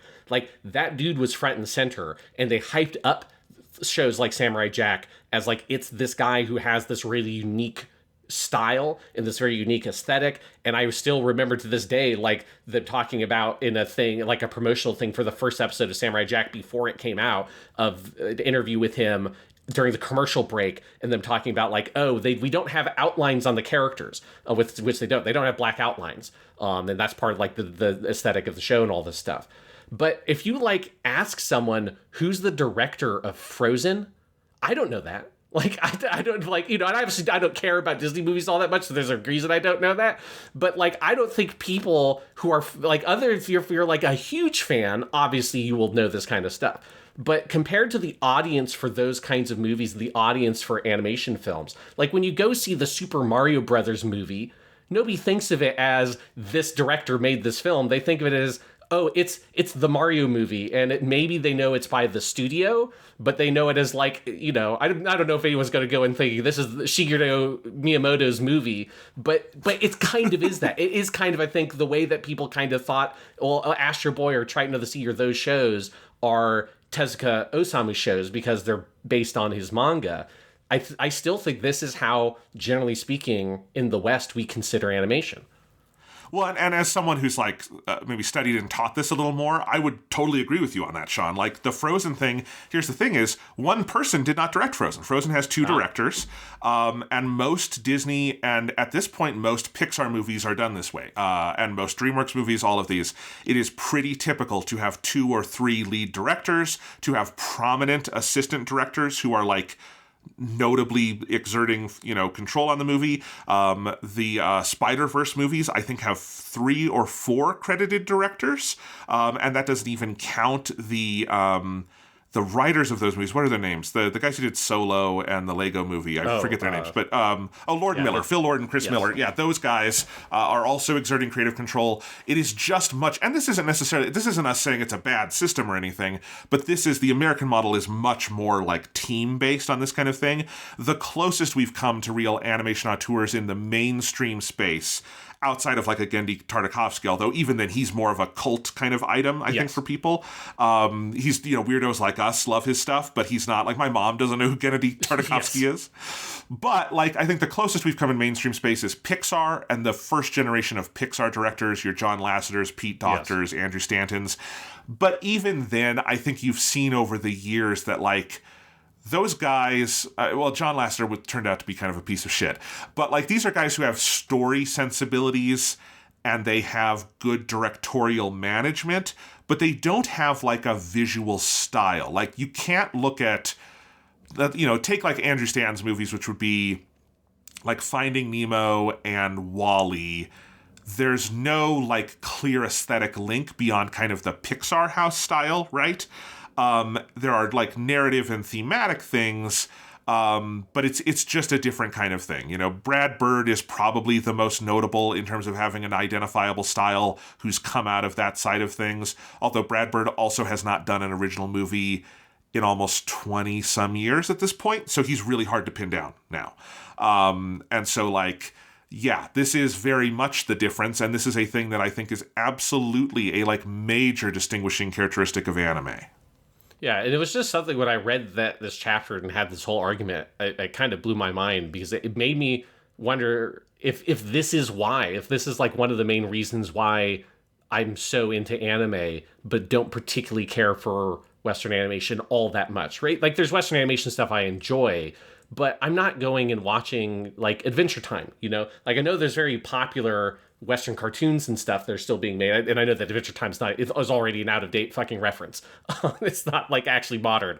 But it did make me wonder if that's one of the main reasons why, is because, like, there's something I get from that kind of very clear, directorial voice, and there's something that attracts me to that, because it is most of my favorite anime are ones where that is, like, very apparent, where it's not just, like, technically true about the production, it is, like, an undeniable fact asserted by the fucking end art that, like, this is the product of, like, a central authorial voice that is obviously working with a whole team, but that team is very much clearly working within the bounds of what that director is sort of envisioning. One note just before we get comments, because my Adventure Time loving students wouldn't let you make that reference without correcting it. Adventure Time is actually an example of one that has pretty clear single creative voice. That's Pendleton Ward. He did the first 5 seasons. Now, the later seasons are someone else. Kind of in the same way SpongeBob was, like, Steven Hillenberger and, like, really clearly him. And then at a certain point, it's someone else. And Adventure Time is also, I think, where Rebecca Sugar got her start. And then she's done several major shows. So, like, there is this kind of, like, TV animation you've seen, because TV animation and young people who are making those shows today are so anime influenced. But in the feature space, I think this is more distinguishable in the feature space, actually, than in the TV space these days. Yeah. And I guess, like, what I want to say to make this clear is that I'm not saying that it doesn't exist in the West. I'm saying that, like, because I don't have that association with it, I don't feel compelled to go out and see what you shows, mean, yeah. Right? Because I haven't watched Adventure Time, so I can't make the argument for Adventure Time if it does or does not. But it's like, I have such a, like, a built-in assumption, and a more, like, clear thing would to say that this is why I do not go and particularly care for Disney movies. Like, I do think this was a thing that really clarified for me why I've never really cared for Disney and Pixar all that much. Like, I like most of the Disney Pixar movies I've seen, but I don't have an affection for them. And I do think this is a big part of it. And I do think that sort of, like, subconscious association that's developed for me is maybe why I've just never really gone out and kept up with the Western animation scene. And I obviously have specific shows that are Western shows that I do have this association with, like a Batman the Animated Series, that maybe isn't a single person, but there's a very clear core set of creatives that have created a very, like, unique thing that has such a strong vision, right? Even if it's not just, just Bruce Timm making Batman the Animated Series, there's a clear artistic style there. There's a clear authorial voice with people like Paul Dini for those shows. But generally speaking, it's just a big divide in how, you look at anime and how you look at Western animation, because of just like this whole historical tradition between the two forms. I think you're totally right, and I think actually the Adventure Time example you gave is actually clarifying here, in that what you were saying about it isn't that anything about the show intrinsically, but about how we talk about animation in the U.S., right? Yes, exactly. And I see what you mean about that very much so. Another couple of little things just from our first half that I wanted to mention. I had not done, until we did this episode, Sean, the research into how Ikeda and Furuya got into Gundam. Mm-hmm. I think it's fascinating how close their like biographies align. It's so weird to me. They were not unknowns coming into this, but they were like big in different ways, and Gundam just completely changed the course of their careers. Neither of them were even necessarily convinced they wanted to do voice acting long term. It's wild to me how much like linkage there is in the two of them in those backstories. Absolutely, yeah. It's very fascinating. And I also love, that little interview, which was another thing pulled from this book, where you get Furuya reflecting on what it was like auditioning for Amuro. And because I do think it's something when you look back at Gundam, especially compared to the previous Sunrise shows. Now, there are other shows from the 1970s, other anime, that have a more realistic performance style, that have a more kind of dramatic style to it, but it's not Tomino's previous shows. Like, there's such a clear change. Like, I mean, if you just look at fucking Kappe from Sambot 3 versus Amuro is the clearest example of this. But there's just this sense of a desire to get these actors and have them do these fairly naturalistic performances. Sometimes delivering lines that are not naturalistic lines. This is the magic of Ikeda Shuichi as Char, is that Char is given what is on paper clunky ass fucking lines. I mean, there's a reason why Hoshiyama did not like the line about Mitomo Takanai Monodana, all that stuff. I don't know, one wants to recognize the mistakes of one's own youth. It is in Japanese a very weirdly phrased statement that also comes the fuck out of nowhere. But the style being sought from the actors is one that's very casual. Especially Furuya as Amuro. It was something that like it always shocks me when I go back to it, because it's such an understated performance in First Gundam. Because obviously he modulates the performance a lot when you get to Zeta, and especially Char's counterattack, where by Char's counterattack, Amuro is an adult, he's grown up, he's got like a real confidence. There's like a sexiness to Amuro in Char's counterattack that is like a world apart from this kid we meet in Mobile Suit Gundam. And so obviously like Furuya has appropriately adjusted the whole voice and sound of the character a lot to show that growth and development. When you go back to original Amuro, and he's this little like shy little kid who mumbles lines, and you get shit like, I watched the last couple of episodes of the show last night, and one of my favorite little moments with Amuro, which is in the build up to the last battle, where Sayla comes over to him and is like, like, you can do this. I know you can do this because you're a new type. And Namuro doesn't know what new types are yet. And so he's like, really? I don't know. People always call me a really old-fashioned guy. And it's like the way that Furuya delivers that line, there's such a charm and a casualness to it that I do think it's one of the big things that is a defining element of this like kind of new genre of real robot that Tomino's creating here, is this whole totally different approach to acting. Compared to the Super Robot shows. If you think about like Suzuki as Haran Banjo and the kind of very extra performance he's giving there as this big dashing hero. And then here, Captain Bright is a character who sometimes he acts like that because he's putting it on, but is a dude who has all these like deep insecurities about being this 19-year-old basically kid having to lead the ship and all this stuff.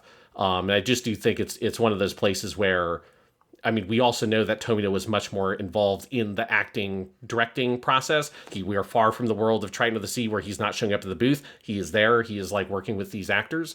And so it's another place where you feel the evolution of his style is the way that the actors give their performances here. Totally. And I think that also relates to a little bit of editorializing I did in our script here, which was just to say that, like, I do think in retrospect, and this was very clear to me when we started watching the Tomino shows in order, how much of every creative element in Gundam, Amuro feels like the pivot point in that, like, obviously we just know anime protagonists, particularly mecha protagonists, there is a before Amuro and there's an after Amuro, and nowhere is that more apparent than in the work of Yoshiyuki Tomino, right? When you look at Kappe or Banjo and then Amuro, different world we've entered, right? Yes, and it is because I do think while Char is like the flashy character, Amuro is like the really important one, because it's like the whole show is fundamentally about the journey of this kid, and flipping on its head the character archetypes from Mazinger Z and Getter Robo all the way through Zambot and Daitarn and all of these super robot shows, Combatler V, fucking Brave Riding, all this stuff, that all of them are this like Nekketsu hero, the hot-blooded hero archetype, and then Amuro is just so different. And it's one of the pieces of that first episode that's so powerful, is the efficiency with which you're introduced to Amuro. This book with Fujitsu Note has such a cool breakdown of the storyboarding of the scene where Frabo comes into Amuro's room, and it's his introduction, and the way that he uses subtle things like Amuro's looking into a microscope for most of that scene, while Frabo's trying to talk to him, but the dialogue between the two characters is not really linking up, and so neither character's really talking to each other, similar to what we talked about the last episode of Daitarn. Where Hadan and Kodos are having that kind of final conversation, and Kodos is legitimately trying to have a dialogue with Hadan Banjo, and Hadan Banjo is just unloading his emotional baggage that he's been holding his whole life, and has that great line about all of you just appear in front of me like wearing the ghost of my father on your shoulders. And you have a much less dramatic but equally important framing in the first episode of Gundam to give us the sensation of this boy who's kind of not all there. He's so fixated on little tiny details, but he's very awkward. He doesn't really know how to socialize. He's not paying attention to the world around him, but it also gives us all the information we need for the moment when the instruction manual for the Gundam lands in front of him right before the Eyecatch, that he's gonna open it up and he's going to read it and he's going to like take action, that you can see all the pieces of this in place in that kind of opening scene, which is only like 90 seconds long, but so much about both Amuro and Frabo's characters are communicated in how he frames and writes that sequence. Totally. And I think you can very accurately spiritually say that Haran Banjo goes and holes himself up in his mansion at the end of Daitarn 3, and the character who comes out of that is Amuro Ray, right? Yes, yes. Obviously not literally. Daitarn takes place in a very different world than Gundam in all sorts of ways. But I think the character who Haran Banjo becomes at the end of Daitarn and the character who we see at the beginning of Gundam, there is such a clear linkage there. And a little thing that blows my mind is that Daitarn's last episode was 1 week before Gundam's first episode. There was no break between these two shows. And there were breaks between Zambot and Daitarn. There will be a break between Gundam and Ideon, and I think between Ideon and Zabungle. But Gundam and Daitarn are right next to each other. And I do think with our long discussion of Daitarn's masterful final episode last week, there's something spiritually accurate about that. You know what I mean? Yes. I mean, it is one of those things that's like wild when you think about these shows, is that your brain, we like, because it's like the way the human brain works and it's the way we think about history, that we like to put things in boxes and be like, you want to imagine they made Daitarn 3 and then they finished Daitarn 3 and they sat around and reflected on Daitarn 3, and then they started making Gundam. And that's like that's how your brain, when you look at the list of, oh, this show came out in 1978, and this show came out in 1979, but that's not how the fuck it works. And so it's like, over the course of the ending of Daitarn 3 is when, and really like the whole second half of Daitarn 3, he's in pre-production on Gundam. I could give a brief preview for some of my notes on Ideon, where I found some dates for that, where I can confirm that Tomino was brought in to be the director for Ideon in October 1979, which is when the Jaburo episodes of Gundam are airing. So this is like before they're into space again. And so like you have this like overlap in the production of all these things where there is this kind of rolling evolution you get with Tomino, where I think you kind of have to look at the first core or so of Daitarn, see, I think, the struggles he has there, and think about how that is where the diversion point happens. Is not the end of Daitarn for his like thinking about Gundam. It is early in Daitarn 3. He is now starting to draft out some of these documents. He's starting to think about some of this stuff. And you have just like this very dramatic shift in the way he pitches these two things. Where in Daitarn, we talked about that pitch document that I translated for that episode, where the whole pitch is kind of like, this show is going to be revolutionary in how it's not revolutionary. You know, it's like our ambition is to not be ambitious. We're trying to make a thing that's simple entertainment, and we're going to take all these different popular things and put them in a blender and make a simple show that children and anyone will be able to enjoy. And that's Tomino trying to be like, I want to make a show that's going to last for 50 episodes. I think that doesn't happen yet. It still won't happen yet. It won't happen next week. But the week after next week is finally he'll have his show that gets the full 9 yards. But you know, he's trying that, and then he's working in through those first two cores of Daitarn 3, and that's where he's starting to shift his thinking to being, no, we need to make a show that is revolutionary. And the difference in like the tone of the two pitch documents, like he pitches the fuck out of this idea of Gundam, because the thing I translated for these notes is the exact same kind of document. It's the equivalent document that Daitarn 3 I translated for, but here it's just this like incredible rant about all the different themes he wants to do and all these pieces, and he's like in human relationships, and then at the end he's like, oh, and yes, we have to have the mecha stuff too, and we will fulfill that 120%, which is a very literal translation. Like he's literally saying that 120% for the mecha stuff. But it is the like kind of radical ambition he shows is such a flip from Daitarn 3, because I suspect that Tomino found the lack of ambition in that production of Daitarn 3. I bet he found that fairly insufferable very quickly. Yes. I don't think it took him long to get to the point where he's like, this is not how I want to create things. And you get just like Gundam is the complete polar opposite of what he tried to do with Daitarn. Oh, Gundam is I'm going to do this to my heart's content, and if it doesn't work, it doesn't work, and my career's over. I think that's the kind of show Gundam is, right? Gundam is we're putting it all on the field, and either it pans out or it doesn't, and it did pan out. And maybe that will transition us into the second half of this episode, although before we get there, Sean, I also did put together a little timeline of everything here, because I realized the history we're talking about today stretches from 1978, when Gundam starts planning, to 1982, when the third movie comes out, and that intersects with basically everything we're talking about in the first half of this Japanimation Station season. So I just wanted to go through this really quickly, because it is fascinating where all this stuff happens relative to one another, and I think for the season we're doing, it's nice to have this laid out. So March of 78 is when Zambot 3 ends its TV run. We know that Tomino had started planning Gundam in early 78 through to the summer, which is when official planning begins for Gundam. Daitarn begins June of 78 and ends on March 31st of 79. Gundam premieres April 7th of 79 and ends on January 26th of 1980, as does the 1 Year War. Just right, not on January 26th, but the very beginning of 1980. Then Space Runaway Ideon premieres in May of 1980, about 5 months later. Then in October of 1980, during the run of Ideon, is when you have the press conference that announces the first Gundam movie to the world. Ideon finishes on January 30th, 1981, about 1 year after Gundam had finished. February 22nd, about 3 weeks later of 1981, is the Alta Plaza gathering that we're going to talk about, which is the rally for declaring a new anime era. And then Gundam Movie 1 premieres on March 14th. Gundam Movie 2 premieres on July 11th.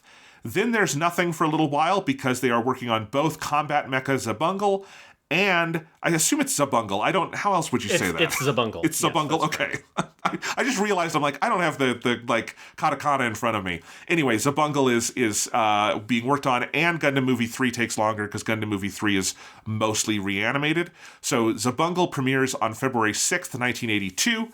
And then Gundam Movie 3 is March of 1982. And then both Ideon movies are July of 1982. And then Zabungle finishes on January 29th, 1983 as Sunrise's first 50-episode show. But this period of creativity for Tomino is so voluminous, everything is so overlapping, it absolutely boggles the mind to put it on the actual timeline and just look at it like that. Yes, he was a busy fucking bee. Before we transition into the second half, there's one last point, and I think this will also help segue in, because there's one piece I definitely want to hit from the notes, because it was also just, for me, a huge moment in reading this book. is that line of dialogue that was from very, very early in the production notes, was his idea for this is what's going to happen for the ending of the show. Now, obviously, this is not actually what happens for the end of the show, but it is what A Cosmic Glow is about, which is the line, again, this is something he had in early production notes that he kept on bringing forward, was he wanted, at the climax point of the show, to have a woman close to the hero would to either the hero or to a man who's close to the hero say, I wanted to have your child. Now that it's come to all of this, I can start to believe that. Which is a great line. I've translated there into English. The line in Japanese is it's so sad in this way of, and I tried to get that into the English translation of this like idea of after all of this has happened and it has now become impossible, I realized that I wanted to have a future with you, is what that line is saying, right? That's what the child and all of that is like. It has become impossible, and only now can I start to believe that is the thing that I really wanted. And this is obviously what this is in the end product of the show, is this is Amuro's relationship with Lala, right? That she has this pre-existing relationship with Char that is an old type relationship. It's a like relationship based on like physical bodily connection and kind of like the old world way of doing things. But her connection with Amuro is this new type thing. It is this like unknown boundary, this bizarre feeling of fate and connection that in A Cosmic Glow, when it all comes to a head, all their dialogue is about, her questioning, like, why did you have to be here now? Why did this have to happen now? And they start having this debate about, like, is this fate? Is this what time brings us to? Is this the fate of all people? And they almost converge before Char separates them out again, and then the tragedy occurs where Lala dies. But I just think it's fascinating that this is, like, his idea for where the show was going to go, was to find this kind of like seeming like ultimate point of human drama, of this sort of potential future that is something different and better, that is tragically cut away right before it can be achieved. And another point that I thought was fascinating is that if you watch the sequence in A Cosmic Glow where Lala dies, and then you have the whole crazy psychic experience that Amuro has, which leads to the insert song where you see them, the like spirits of Amuro and Lala frolicking in this like meadow, floating in space, and then it cuts to a shot that is a physical or graphic representation of sperm penetrating an egg, and that's the last moment that leads to Amuro giving his great line about I've done something that I can never take back again. Like he's cut off this like potential future.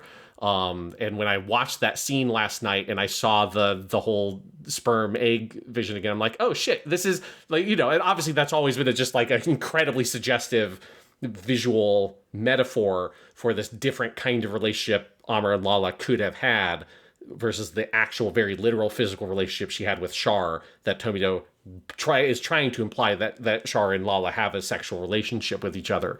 And it all comes back to this line that he had from the very beginning. I love sometimes hearing from creative people about their process like this, because that's that initial version of the line that you translated. What that reads to me is Tomino having an instinct and not being able to explain it yet, right? Yes. And this is what a lot of creative people get in all sorts of ways is, okay, this is what my story is about. I'm writing it down. I don't know why it's about that yet. And I don't know how we're going to get there. And I know I can't even use this line of dialogue I've written because it wouldn't make sense in the show I'm making. But this is my North Star. And by the time you get to A Cosmic Glow, it is so well articulated. And it's articulated almost purely visually. There is some important dialogue there, but it is much more of an aesthetic thing going on. And it's an aesthetics thing that I think gets to an even sort of greater articulation of itself in the movies when you have the new insert song that you get there, the beginning song, and just all of that. Yes, and obviously that sexual imagery. Also, like, I also think of the wave crashing imagery as also loaded in a certain way with all of this. Yeah, it's fascinating, and I love seeing that creative process unfold because... And it keeps unfolding, right? Because, like, the other side of that line that he wrote down really early on, I think is Char's final line in Char's counterattack of "she could have been a mother to me," is so clearly the other end of that spectrum, and puts that seminal moment in a new light for me just talking about it here. Yes, I'm glad you brought it up because that was the point I was going to lead to. Because this isn't a connection. Maybe I haven't gotten to the Char's counterattack section of the book. Maybe Fuji Sugota will make the same bridge. But that was the thing when I read the line for the first time. I was like, wait, this is just like the mirror version of Char's final line of the series. It's his version of that line, is that Lala is a woman who could have been like a mother to me. And this sort of like enduring theme of Gundam, of this need for human connection and true human understanding to occur, for us to move beyond these things that shackle us and have kept us in this like destructive place. And just like the fact that it's just seemingly always out of reach. We never quite can reach this moment of understanding, or when we do, it is too late, as is built into this line of just like the grammar of that line is now that it has come to this, I can start to believe that. I can start to believe that that future was possible. But it's always too late. It's just the quintessential essence of the tragedy of Gundam and of the themes of Gundam that Tomino explores throughout his, shows. And it's just interesting to see that the germ of that was there from super early as just a floating line of dialogue that he kept around. It's like, I need this line of dialogue somehow. And then eventually he spends like a month being like, how the fuck does this actually work in an actual TV show that, for like kids with giant robots and all this shit. And then that's how we get new types. I just think it's a really fascinating window into the creative process and how that worked for Tomino. Absolutely. Well, Sean, I think that's a good transition point. You want to throw it to the Eyecatch, and then we'll come back with part 2 of the story of Gundam? Yes, let's go to the Eyecatch. Ba-da-dow! Show!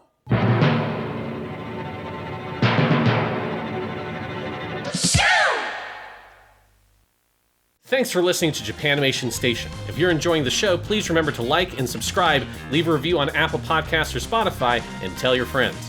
You can also find us over at the Purely Academic Podcast, our potentially educational variety show where we talk video games, movies, TV, and more every month. And you can read my movie reviews and follow everything we release together on the Fade to Lack Substack at www.jonathanlack.com. And now, back to the show.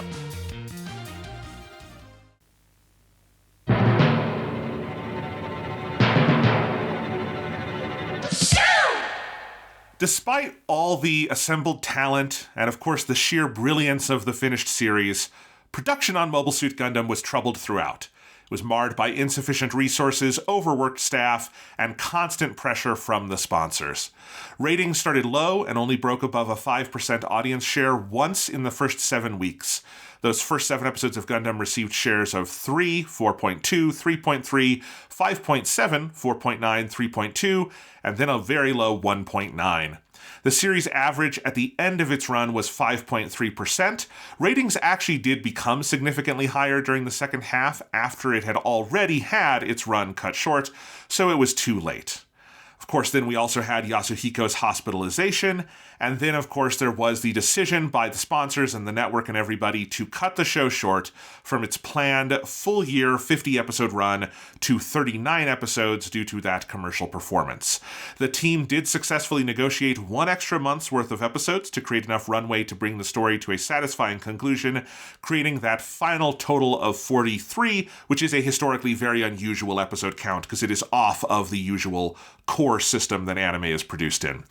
But the scramble to finish the series was so intense, especially with Yasuhiko convalescing, that the staff were more relieved than disheartened to have the run cut short back in 1979. I thought it was a relief, Yasuhiko remembered 40 years later. We weren't going to last 52 episodes. Cutting down to 43 was a blessing. Part of the reason for the commercial underperformance were disappointing toy sales, which had not actually happened with Zambot or Daitarn. The central problem was that Clover, the toy company, was creating toys and merchandise aimed at young children, still believing this to be animation's central demographic, while Gundam itself was pretty emphatically inappropriate for the single-digit youths who might buy such products. were still the teens and young adults who were avidly watching Gundam and perfectly willing to fork over their money for merchandise weren't interested in the toys Clover were producing.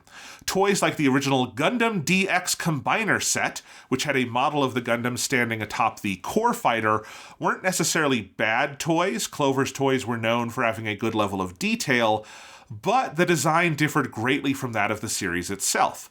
Clover's Gundam has 2 shields, it has a shoulder-mounted rocket launcher, and a massive halberd in its right hand, and the core fighter is for some reason attached to a pair of tank treads. It's honestly a little more similar to the kinds of mecha you would have seen in Zambot or Daitarn. Teenage fans who wanted something faithful to the source material couldn't help but notice that something was off, as a historical spread in the Men Who Created Gundam manga explains. Thus, a regular part of Tomino's job became fielding calls from sponsors who berated him for not including more outlandish, kid-friendly elements in the show. When those calls ended, he'd sigh, animator Ichiro Itano remembers, and then he'd read letters from teenage fans to cheer himself up. Those letters were plentiful. If Gundam wasn't performing well with the audience expected by the industry, it quickly, according to Frederick L. Schote, who translated the original Gundam novels before any other pieces of Gundam media had been localized to English, gained a near fanatical following among a much older audience group than would have normally been expected. Many viewers were junior and senior high school, even college-aged students.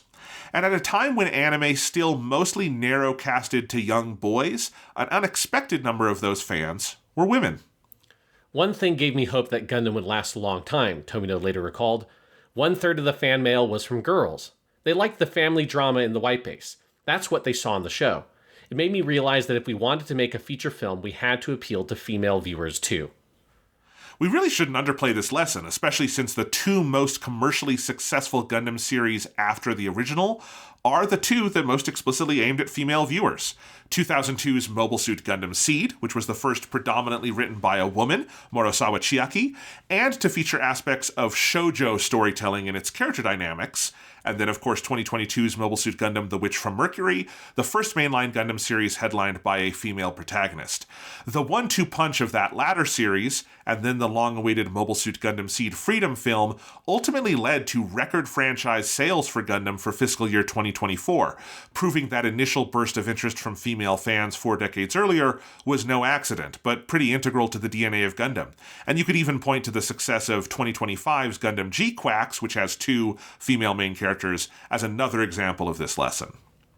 The creation of Gundam in 1979 also coincided with a time when anime magazines and fan-centric publications were starting to gain a foothold, with Animech and its 24-year-old editor-in-chief Komaki Masanobu making a name for themselves primarily on the back of promoting and reporting on Mobile Suit Gundam. Quote, every day boxes and boxes of postcards came, Komaki recalls. It was shocking. And not everyone involved in the production and merchandising was content to let the series die in the name of outdated demographic assumptions.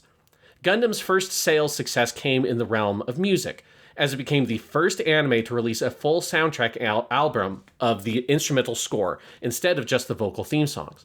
The first album sold 10,000 units over the summer of 1979, and the second, which boasted moodier and more adult cover art of protagonist Amuro standing alone in the desert, drawn by Yasuhiko himself, in contrast to the colorful Kitty cover of the previous vinyl, well, that outsold the first 10-1. I was dumbfounded, recalls King Records producer Fujita Junji, who came up with the idea to create the albums. Back then, it was our only record that was selling. Our pop music wasn't selling, only Gundam was selling great.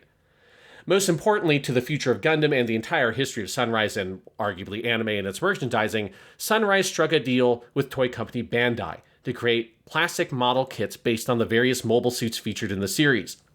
Unlike the toys sold by Clover, which were static and often unfaithful to designs from the show, these were elaborate models users would build and pose themselves, allowing not just for a higher quality final product accurate to Okawara Kunio's iconic designs, but much more expression and creativity from the fans engaging with them. These models, Gunpla, a portmanteau of Gundam plastic models, explicitly appealed to the teens and adults who were the first major Gundam fans, and while Bandai didn't get their models to market until after Gundam had finished its initial airing, the kits were an immediate success. Bandai, later Bandai Namco, grew into a global media superpower in no small part on the back of Gundam. And while Clover tried to capitalize on the phenomenon by sponsoring several subsequent productions from Sunrise and Tomino, their rigid misreading of the audience, selling non-posable toys to children, while Tomino's series kept pushing boundaries beyond the limits of children's programming, led ultimately to bankruptcy for Clover in 1983. Now they are mainly a historical footnote, the company that paid for, but never profited from, the legendary First Gundam. Clover got Sunrise off the ground in the 70s, but Bandai was the company that benefited, such that Sunrise was acquired by Bandai in 1994, and in 2022 merged with Bandai Namco Arts and Bandai Namco Rights Marketing to form Bandai Namco Filmworks, the current name of Sunrise as a corporate entity. Mobile Suit Gundam entered nationwide syndication around the time those Gunpla kits first hit the market, and immediately drew bigger ratings than it had achieved on its first run. A month into syndication, Gundam's feature film potential would be realized when the studio Shochiku greenlit a movie, something Tomino and company were excited to deliver, not just for the exposure, but to create a purer, tighter version of what they'd accomplished on TV. The films would use footage from the show, re-edited into a cinematic pace and structure, while removing elements the team had included to appease the sponsors, such as the Gundam hammer weapon Amuro uses in the 5th episode, and giving Yasuhiko the opportunity to personally draw and supervise new and revised animation for the material he'd missed while in hospital. To do this, they would need a full trilogy of films, each over 2 hours in length, and Shochiku had only greenlit one. Behind the scenes, the team pushed ahead with their ambitious plans anyway. At the October 9th, 1980 press conference announcing the film, at the restaurant Escargot on the top floor of the Togeki building in Tsukiji, Tomino was mostly tight-lipped, dropping hints that there would have to be more than one film. But I knew, Tomino recounted 40 years later, the day after it opened, they'd be asking for a sequel. As it happens, Shochiku made the order for 2 additional films 3 weeks before the movie opened, a direct result not only of strong advance ticket sales, but of a gathering in Alta Plaza on February 22, 1981. This date is one seared into the annals of anime history, remembered as the day anime changed. One could argue this is a date we can point to when anime as a phenomenon truly crystallized into the thing we understand it as today, as an art appealing to more people than just children, and also as a cultural movement, a socializing force, and a marketing juggernaut. This was the day a group of young people, 15,000 strong, assembled in Shinjuku to proudly declare anime as their new culture, wrote the Asahi Shimbun, Japan's second largest newspaper, in a 2009 remembrance. Quote, "They were there for the rally for declaring a new anime era 222, an event celebrating the release of the first Mobile Suit Gundam film the following month." In the February 6, 1981 evening edition of the Yomiuri Shimbun, Japan's largest newspaper, an advertisement was placed beneath the TV broadcast listings, boldly declaring February 22nd would be the start of this new anime era, and promising 2 events. A limited attendance Gundam festival at the Shinjuku Shochiku Theater for those lucky enough to win a postcard lottery, where a preview for the upcoming film would be shown alongside a live music performance, a fashion contest, what we would now recognize as cosplay, and remarks from the creators.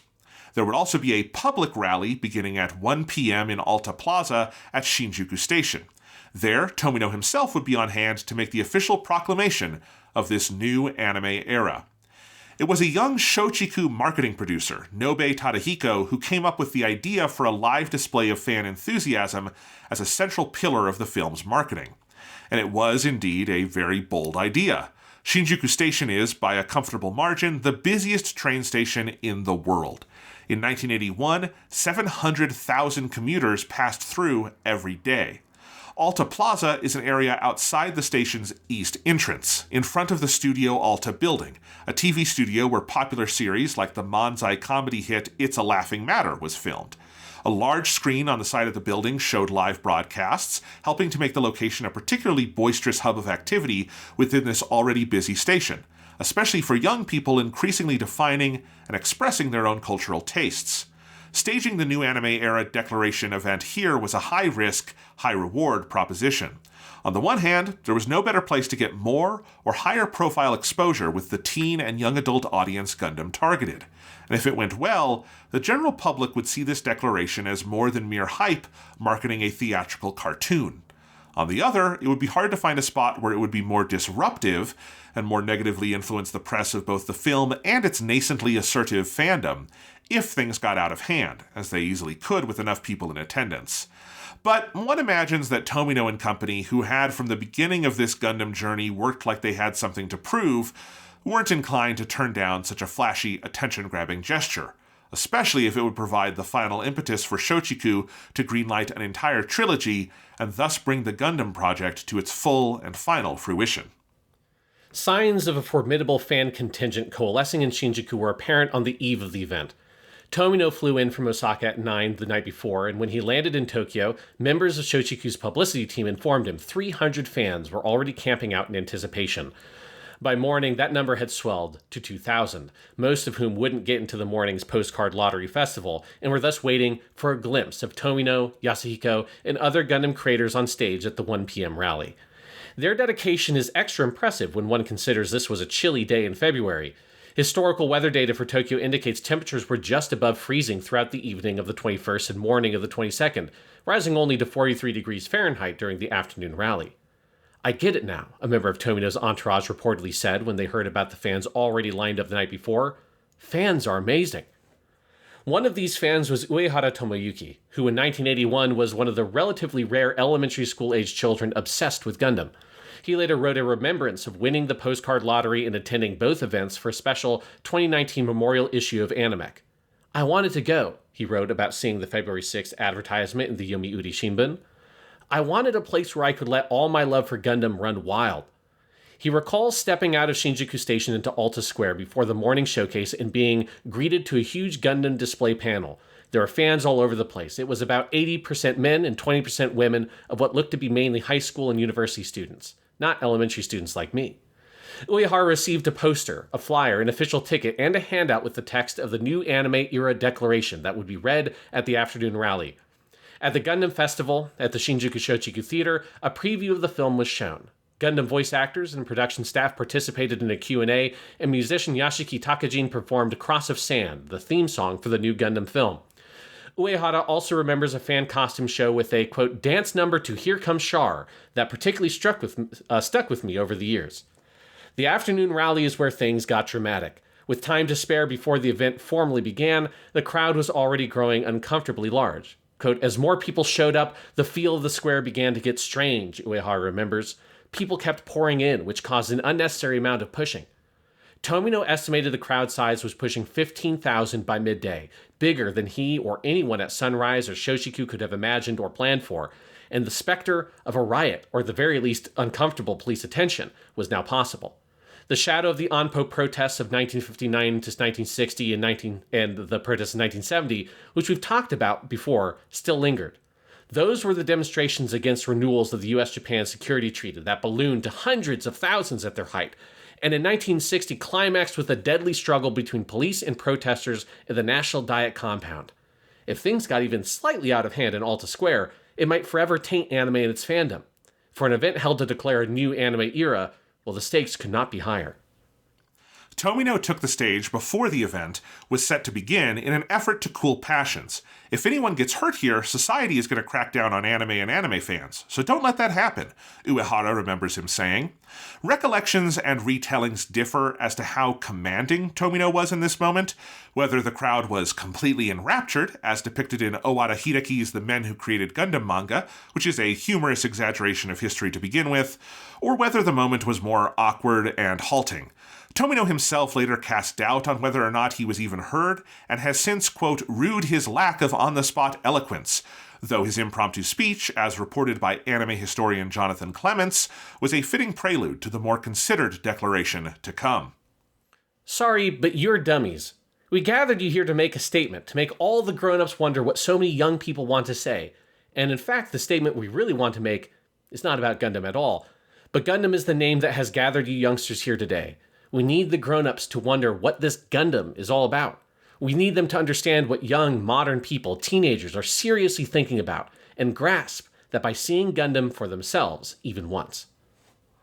However effective Tomino's words had been, Uehara remembers that, quote, everyone was pretty orderly after that. and the event certainly didn't turn into a riot. Yoshiyuki performed Cross of Sand once more for the assembled public, but at the event's climax, when the declaration itself was to be made, Tomino stood down from reciting it himself. His earlier intervention had underlined to him that, at 40 years of age, he already belonged to a different generation. As Clements notes, the rally's attendance had proved that Tomino wasn't the leader of a movement, so much as an artist skillfully surfing a wave that had already begun to crest. The declaration was instead read by two students who had come dressed in the elaborate red uniform and gold epaulettes of the dastardly Char Aznable and the loose yellow dress of Lala Sun, the mysterious tragic esper caught between Char and Amuro. The young man dressed as Char was Nagano Mamoru, then 21, who would just 3 years later work with Tomino as character and mechanical designer on Heavy Metal Elgime, create the infamous Hyakushiki and Rick Diaz mech designs for Mobile Suit Zeta Gundam a year after that, and in 1986 begin serializing the seminal manga The 5 Star Stories, which in 1989 received an anime adaptation by Sunrise itself.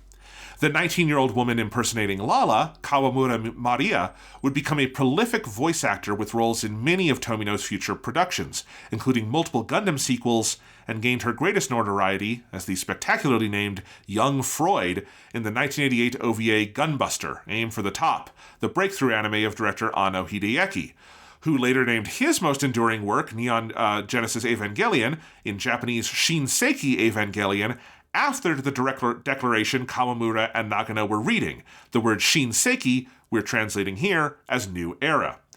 10 years after the Shinjuku Declaration, in 1991, Nagano and Kawamura got married, and the official matchmakers were Tomino Yoshiyuki and his wife. That so many intersections of anime history can easily be traced to this one declaration only lends credence to its mythical status. Nobe Tadahiko, the Shochiku marketing producer, had written the words himself, but he successfully captured the flavor of the series' writing and, more importantly, the spirit of Tomino and Company's dogged drive to change the industry through their art. It may have started as a promotional effort, but the undeniable force of the crowd standing before them meant that the words Nagano and Kawamura were to read carried a weight far greater than that of a mere commercial. The words, as written on the handouts distributed to fans like Uehara, went as follows. The Shinjuku Declaration, February 22. Declaration of a new anime era. We, for the first time, have an anime for our generation. Mobile Suit Gundam transcends the bounds of the creator and the audience. It is a new type of anime. Mobile Suit Gundam appeals to a tangible depiction of the future, where the human and the mechanical are fused. However, within that unfair, bleak world of war, the characters simply live as they worry and suffer together. Through so fast a distance, love or truth could not be seen. Even so, they soon arrived at the faint hope of the new type. But for us, in our reality, we can't even catch that glimmer, because the new type of Amuro belongs to Amuro alone. This is a drama about questioning what it means to live. If we are to accept this question, we have no choice but to, with a deep hope and determination, seek out our own spiritual world, our new type. Now, let us face the future and vow together. We, with our generation whose path forward has been opened by anime, declare the dawn of a new anime era. February 22nd, 001, new anime era. The whole square listened in silence, as if the words unified us all, remembers Uehara. I've heard from many fans that they felt like they witnessed history, said Animech editor Komaki Masanobu of the moment in 2009. The first draft of that history was published the next day in the Yomiuri Shimbun. Sandwiched between a story about an election recall on the island of Nijima and a humorous cartoon map of the Wakaba district in Shinjuku's Yotsuya neighborhood, the headline declared 10,000 people for anime promotion, with a subheader noting the 300 young people lined up overnight. The text of the story ran beneath a large picture of the teeming crowd in Alta Plaza, the sea of individuals all blending together in a high-contrast blur of black and white newsprint. That number, shocking enough for a newspaper headline the next day, is the subject of some historical dispute.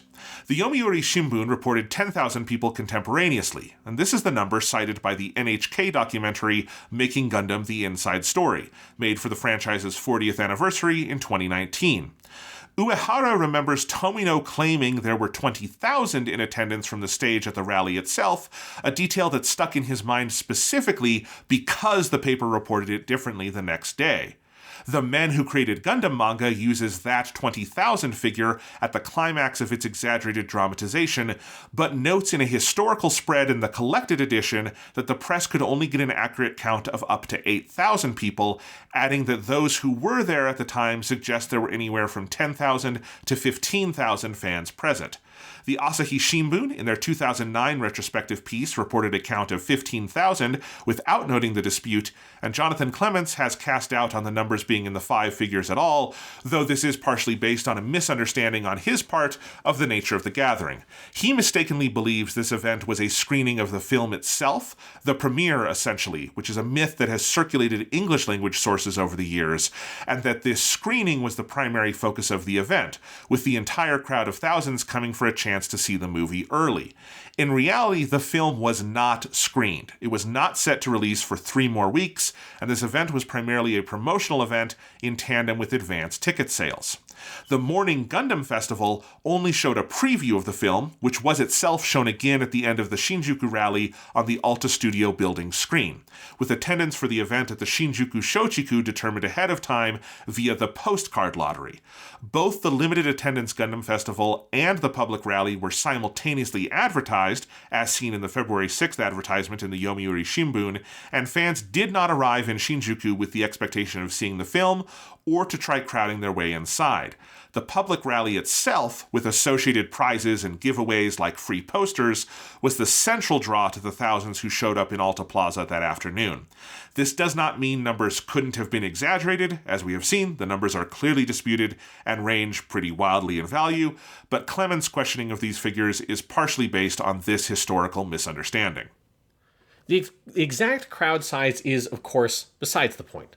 What's indisputable is that it was large enough to make an impression, to make its way into the next day's issue of Japan's largest newspaper, to solidify the words of the proclamation itself as more than mere marketing hype.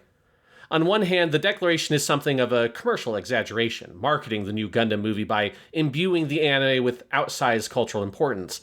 But the numbers, whatever their actual total, were enough to symbolize much more than just a profitable audience for a single movie. The events of February 22, 1981 came instead to demonstrate anime as a durable cultural mainstay for new and upcoming generations. With the new era declaration, anime, which was thought of something childish, became recognized as one part of youth culture, says Komaki. At a time when there wasn't folk music and political activism anymore, anime became something that young people had in common. The Animec editor is here referencing the counterculture and protest movements, usually led by young people and college students of Japan's turbulent 1960s, which, while different in the details, have broad historical similarities with similar 60s movements in the United States, France, and other Western countries.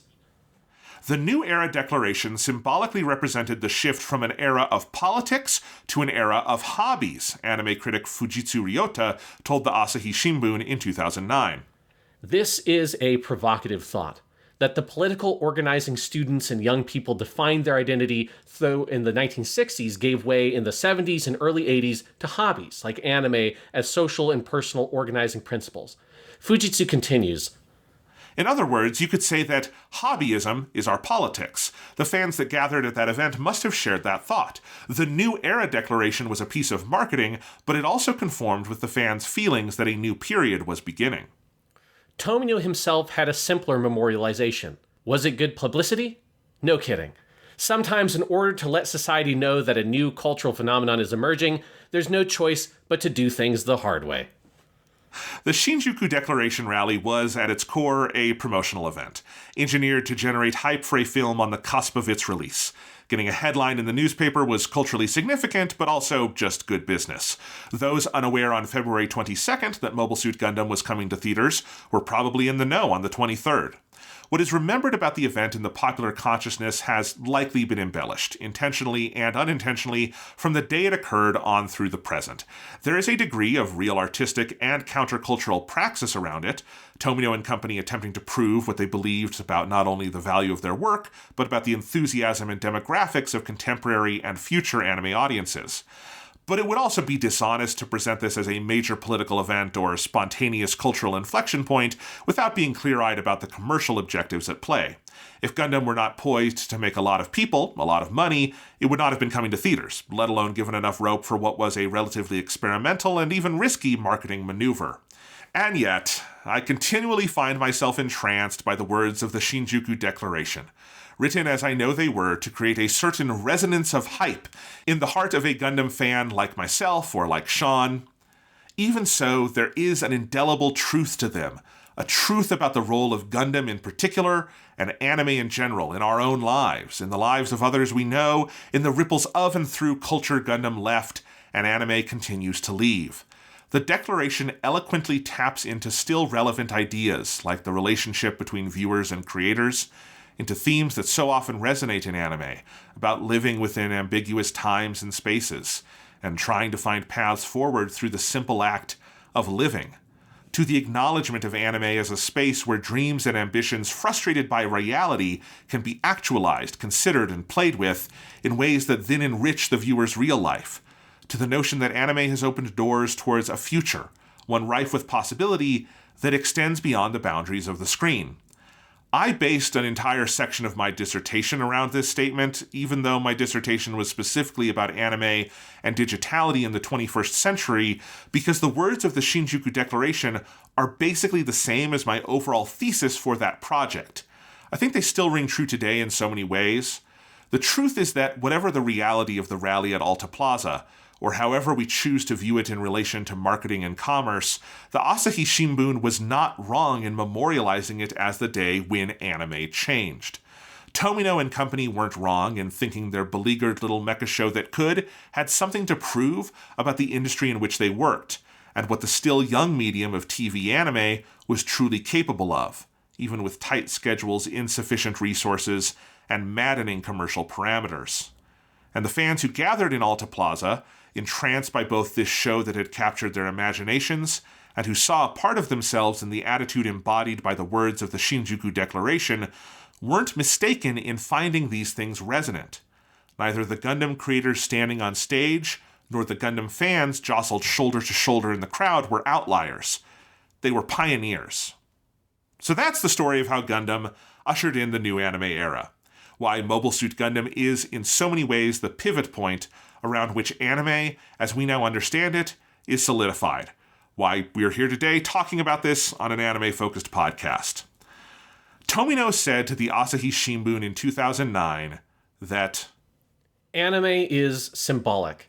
Because of that symbolic nature, I feel it has the power to transcend national and cultural boundaries. I've learned that even a massive issue like the future of humanity is easier to understand if it's placed in fiction and discussed. I believe that anime creators should be aware of this and take the problems we must consider now, like how can humanity continue to survive on an Earth that is limited, and bring attention to that issue through anime. It's been 30 years since the New Era Declaration, and anime is finally being recognized by the general media. From now, a true new era will begin. These 30 years were simply us approaching the starting line. "